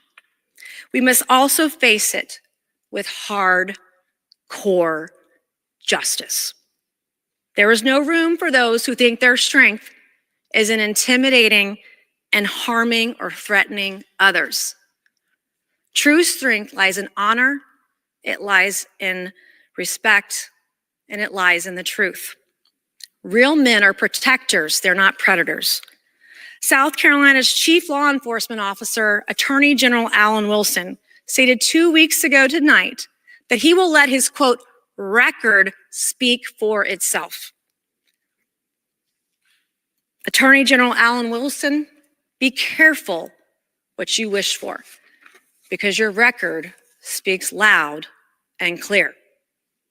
Women who come forward in your system are treated like criminals under your leadership, in your system, and on your watch. Attorney General Alan Wilson, you know there were deliberate delays in an investigation in what I turned over. 228 days of delay, and you know this. 228 days of delay, that's 7 months, 2 weeks, and 4 days of delay to investigate. Once again, today, you are kicking the can down the road like you always do. You are known for it. More days, more weeks, and more delay. Did the Attorney General contact the Department of Social Services when the state was told about a rape that happened in a home with children, when children were at home? No, he didn't. Did South Carolina's Attorney General have any of these predators indicted after being provided clear, cut and dry evidence, including video, photos, witnesses? No, he did not. When the attorney of a victim asked to speak to the Attorney General, Alan Wilson directly, he told the attorney not to send him any information, not to send him any documents. Did the state accept additional physical evidence from me late last year when I stumbled upon it? No, they did not. I was also told my domestic violence incident would not be investigated. In your system, Attorney General Alan Wilson, women who come forward are threatened with investigation like I was. In your system, women who come forward are threatened with arrest like I was. While the law is explicit in protecting victims, in your system, you don't follow the law. I waited 320 days before receiving a victim's rights advocate, and only because I was persistent. I was given a victim's rights advocate 10 months, 2 weeks, and 6 days later. 10 months, 10 and a half months the state waited to give me a victim's rights advocate. What is wrong with you people? So let me remind you, Mr. Attorney General, you have one job, and it is to follow the law. South Carolina Attorney General Alan Wilson, you're not a real man, because real men protect women. I have no respect for anyone who treats women and victims the way you do. I will stand up and stand in the way of anyone who will cause harm and abuse, and you're one of them. You've turned a blind eye to women and girls for the last 15 years. I don't have the luxury of looking away. The larger emotional travesty for the victims here, which overshadows all of these evil acts, is the fact the state has refused to do its job and put these predators behind bars, in effect telling these victims they have no value. Justice delayed is justice denied. The delays have been long enough. My outrage over your broken system and my passion to call it out and fix it isn't personal. I have an ethical and a moral obligation to protect each and every one of my constituents, even if it's from someone I know personally.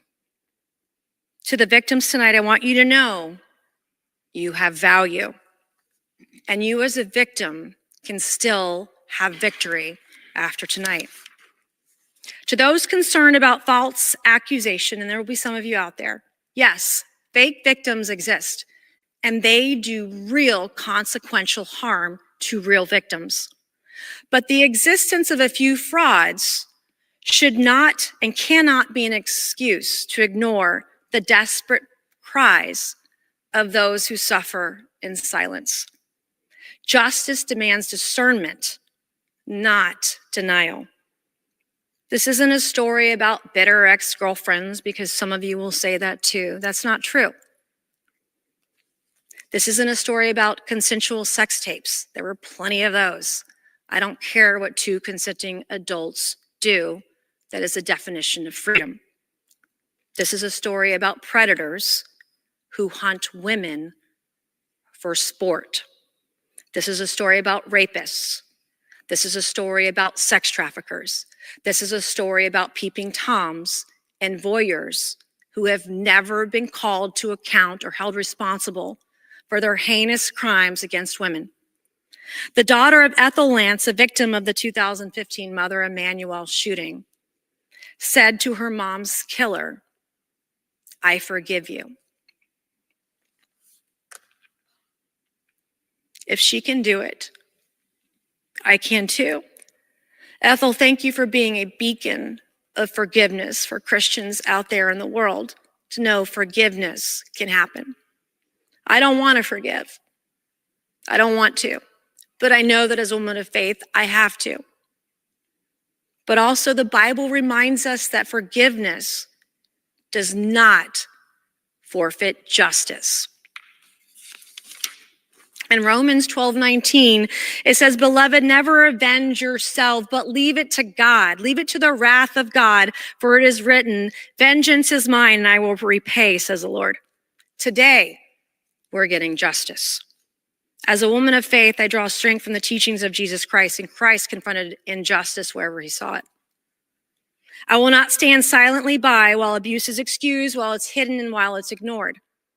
I will hold abusers accountable, and I will fight to ensure every woman and child has the safety and security they deserve. As Giselle Pellico said, shame must change sides. I no longer live in the shadows. I no longer live in shame. I live in the light. So thank you, Giselle, for being fearless and fighting for your justice. I want to recognize J.K. Rowling for her resilience in speaking out for women and girls. Her message has kept me pushing forward on days when I didn't think I had anything left. And there are an untold number of groups working around the clock to support women. I thank you too. I've spent countless hours working on legislation to protect women and girls since this deeply traumatic event. I want to thank my staff who are here and who are watching for working on this legislation. They've worked incredibly hard to deliver. Women have rights. Women have the right to privacy. We have the right not to be filmed. We have the right not to be raped. We have the right not to be intimidated and harassed. We have the right to feel safe and secure. There's more work to be done yet, but to my staff and to my team, you are making an enormous difference for women and girls everywhere. We have filed over a dozen bills in the last 14 months since this has happened. My bill, the Sue Voyeurs Act, creates a civil right of action for victims of voyeurism. The Stop Voyeurs Act expands the very narrow criminal prohibition against video voyeurism at the federal level. HR 7567 addresses deepfakes. The Violence Against Women by Illegal Aliens Act deports rapists and pedophiles. The Safe Shelters Act prohibits sex offenders from entering or using the services of emergency shelters. The Rape Shield Enhancement Act to protect the women who are raped, to protect their privacy. My bill, the Stop Invasion of Women's Spaces Act, defunds any entity who allows an individual to use a single-sex facility that does not correspond with their biological sex. The Protecting Women's Spaces Act prohibits people from using single-sex facilities on federal property other than those corresponding with their biological gender. The Prison Rape Prevention Act ensures and requires inmates to be housed based on their biological sex, so women can't be raped by a man who thinks he's a woman. The Banish Act addresses revenge porn. HR 8180 increases the civil penalty for revenge porn. HR 1579 prohibits members and those from using single-sex facilities other than those corresponding with their gender. It's not just federal law, but state law needs to be addressed too. In South Carolina, state law 16-17-470 makes voyeurism and peeping Toms first offense a misdemeanor, not a felony. It's a couple $100 fine and a few years in jail if they prosecute you and if they get a conviction on that prosecution, which they don't want to prosecute, by the way. If you'd like to work on legislation with us, our office is open. You can go to mace.house.gov/women, and we will work with you. Some will ask, why am I speaking out? I was horrified about what I uncovered and cannot stand silent and do nothing about it. Being quiet is not in my DNA, especially when I see wrongdoing. The probability these predators are continuing their abuse and crimes against women right now, as I speak, as I give this speech right now, is very high. And if I found this many victims with this little effort, imagine how many victims are out there today.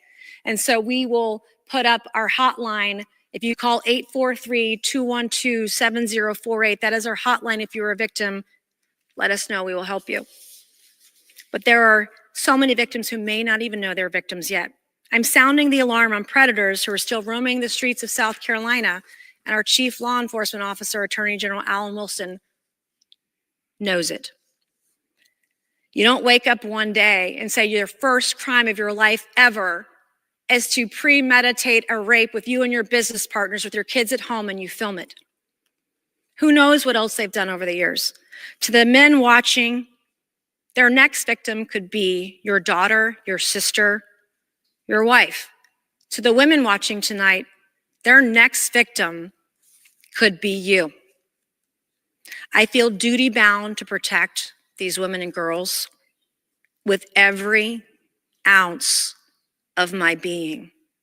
I am one of you. We are no different. We are cut from the same cloth, victimized by the same men, and I'm here for you. Do I trust South Carolina's Attorney General to bring these women justice? No, I do not. Even today, they're saying, I don't know how the law works, as they condescendingly talk down to a victim. Let me advise you, Mr. Attorney General, if you go to your website, it is your duty to prosecute rape and sexual assault and sex trafficking, which you brag about protecting women and girls for the last 15 years, and you've done nothing about it.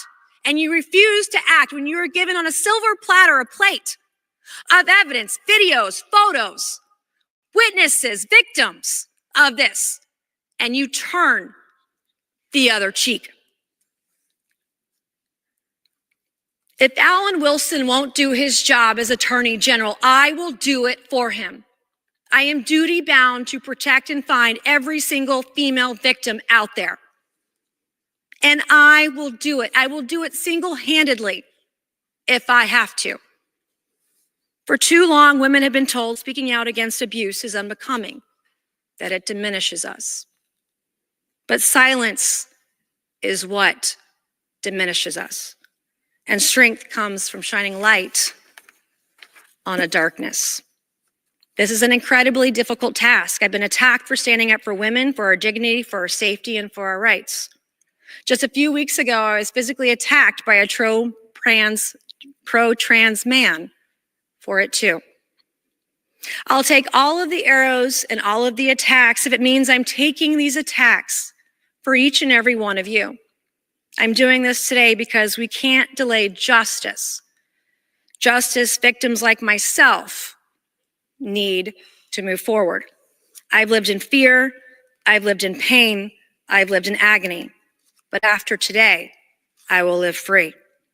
If you are a woman who has visited the home of Eric Bowman on Sullivan's Island, South Carolina, or if you're a woman who has visited the properties owned by Patrick Bryant and Brian Musgrave on Isle of Palm, South Carolina, if you're a female employee of Patrick Bryant, or you are the wife of a male employee who works for him at any one of his companies headquartered in Mount Pleasant, South Carolina, or if you're an underage girl anywhere near Patrick Bryant, or if you've been anywhere near Patrick Bryant or Eric Bowman where there's been a cell phone recording device or any recording device or camera, or if you believe you may have been drugged or incapacitated, raped, filmed, and photographed without your knowledge, permission, or consent by one or more of these men, if you believe you may be a victim of the crimes I've described today, we set up a hotline for you.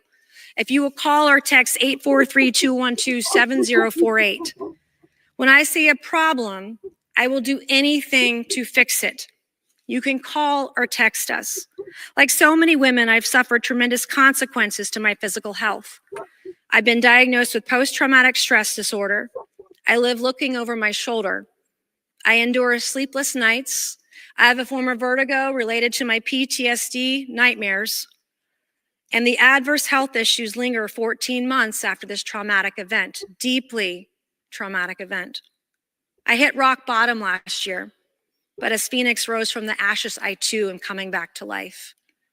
My breakdown was my breakthrough. My devastation was my deliverance, and my God was my grace. I want to thank my children who are watching tonight. I want to thank my family. My mom is here tonight. She's up here. I love you. Thank you. I want to thank the Medical University of South Carolina for having one of the best sexual abuse trauma centers in the country. You saved my life and countless others, including some of the victims who are here tonight. To the women behind the scenes who shared their horror stories and who now lurk in the shadows out of real terrifying fear about coming forward, I want to thank you too for your quiet courage. You know who you are, and you inspired me. You inspired me to keep going. Today, as I'm standing here, not just as a member of Congress, but as a woman and as a survivor, fighting as hard as I can for other survivors. I'm going to put this sticker on. My staff made it for me today, for me tonight, and it says in bold letters, it says survivor. And I'm going to ask this sticker. We have many guests tonight, including some victims. I'm going to ask those who are here on the floor tonight to put the sticker on and the lapel pins we made tonight that say survivor. I will be the loudest voice for those forced to stay silent. Living through my trauma and helping other women through theirs, all of us victims of crimes we didn't know had been committed. Our bodies violated in ways none of us could comprehend. Today is about justice and the belief we should do better, and we can do better for every single woman and girl. I don't want to hear a single excuse about what we can do for women. We can do it, and we can do it now. To anyone doing business with these men, know who you are doing business with. Some of the properties, well, you're doing business with rapists. You're doing business with sex traffickers, and you're doing business with peeping toms. Some of the properties where these crimes took place are listed on certain short-term rental sites like Airbnb and VRBO. I say this because there may have been hidden cameras in the properties of which these crimes took place. Some of the companies these predators are involved with have had or are trying to or might have now government contracts with federal and state and local governments. The government should not do business with rapists, sex traffickers, and peeping toms. I have many unanswered questions tonight. Were any children endangered? Were any children raped? Were any underage girls victims? Did any children witness rape? Are there still underage children at the physical property where the rapes occurred? How many recordings were taken of women on all these devices by all these men? I found several devices. Were the recordings I saw of myself and all these women sold on the dark web? How many women were raped by these men? Who are all the victims of all of these men? And will the victims, will these women ever know? Had I never found out I was a victim, I would never have known to dig deep to find other victims. To the victims here tonight in the gallery, to the victims watching, my heart bleeds with yours. We are one. We are the same. We are survivors together. And I will always, always be there for you, no matter what. Today, I stand defiant with my fist in the air to say as loudly and as boldly as I can say, I have the courage, I have the strength, and I have the resilience to take on the challenges of this moment.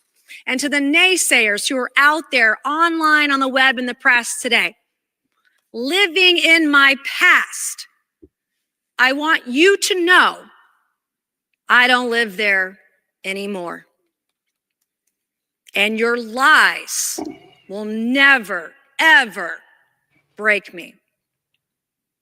In Genesis 19:26, when Lot and his wife were fleeing Sodom and Gomorrah, God said, don't look back. Lot's wife looked back. She turned right into dust because she looked back when God said not to. She turned into salt. Today I am free. Today I'm moving forward. And today I am never looking back. Let us leave a legacy for our children that they can be proud of. A legacy of courage, a legacy of compassion, and a legacy of unyielding justice. Truth doesn't cause the same fear as spin. Truth is peaceful, even in all of its awful and heinous brutality. To the victims of these predators, I pray for your protection. I pray for your courage, and I pray for your resilience.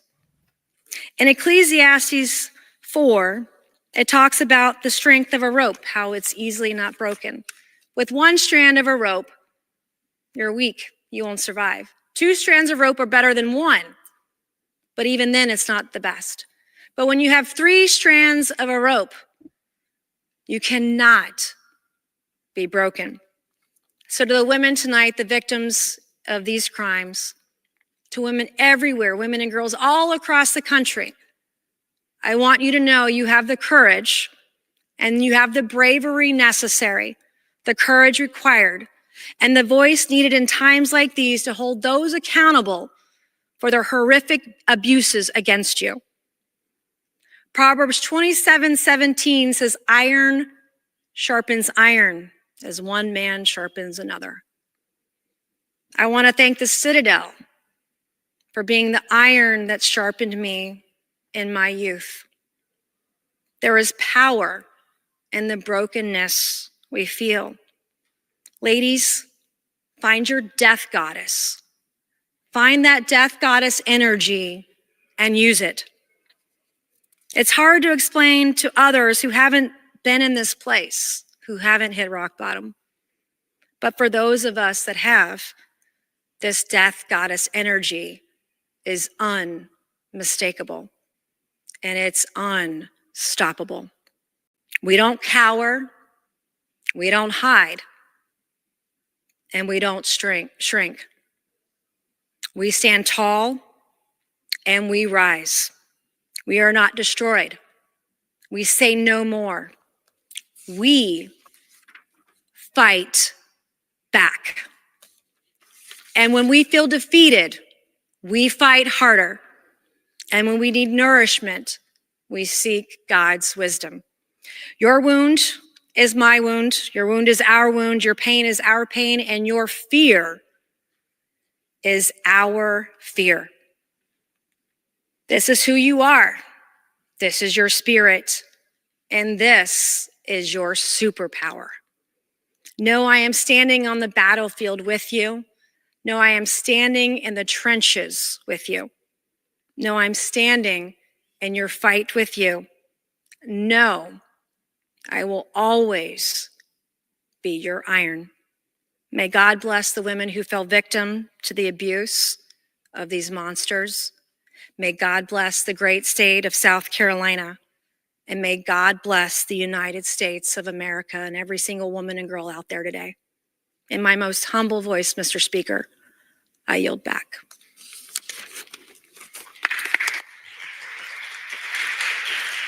Does the gentlelady from South Carolina have a motion? Mr. Speaker, I move the House now adjourn.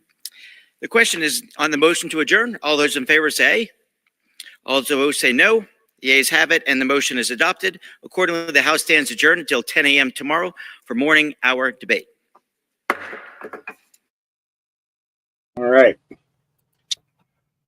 So we'll see what happens. Yeah. All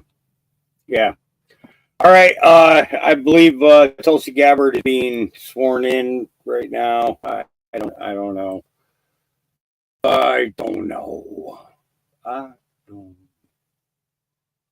Let's see.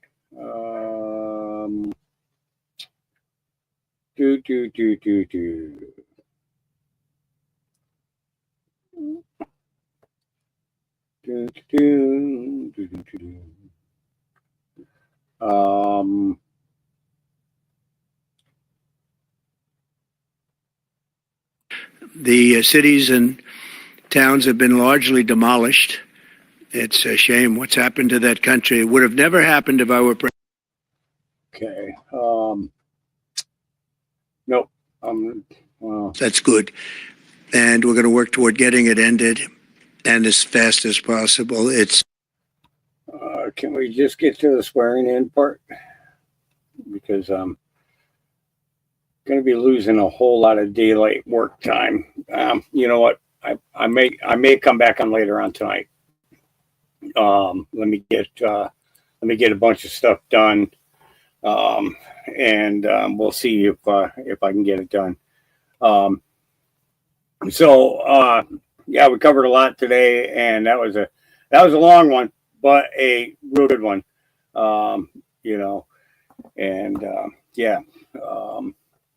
So I'm going to I'm going to call it for right now. 3.5 hours. I was only going to go 2 hours.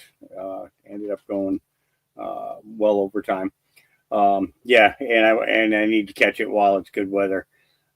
We got nasty stuff coming in the next couple of days and a frost coming tonight. So, all right, I will see you guys again tomorrow.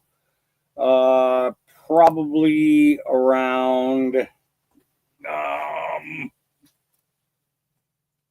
what time? What time are we going to be on tomorrow? Huh? What time? What time? Can you tell them what time? Can you tell them what time? No, you just want your belly rubbed. That's it. That's just rub my belly, human. You think that's all I'm good for? That and feeding you? Yeah. So I'll be back with you tomorrow, probably around 11 or 12. Based upon how the weather is first thing in the morning. And I will see you then. Remember, our Creator loves you, and His Son, Jesus, loves you, and I love you. And I will see you guys again tomorrow. Peace.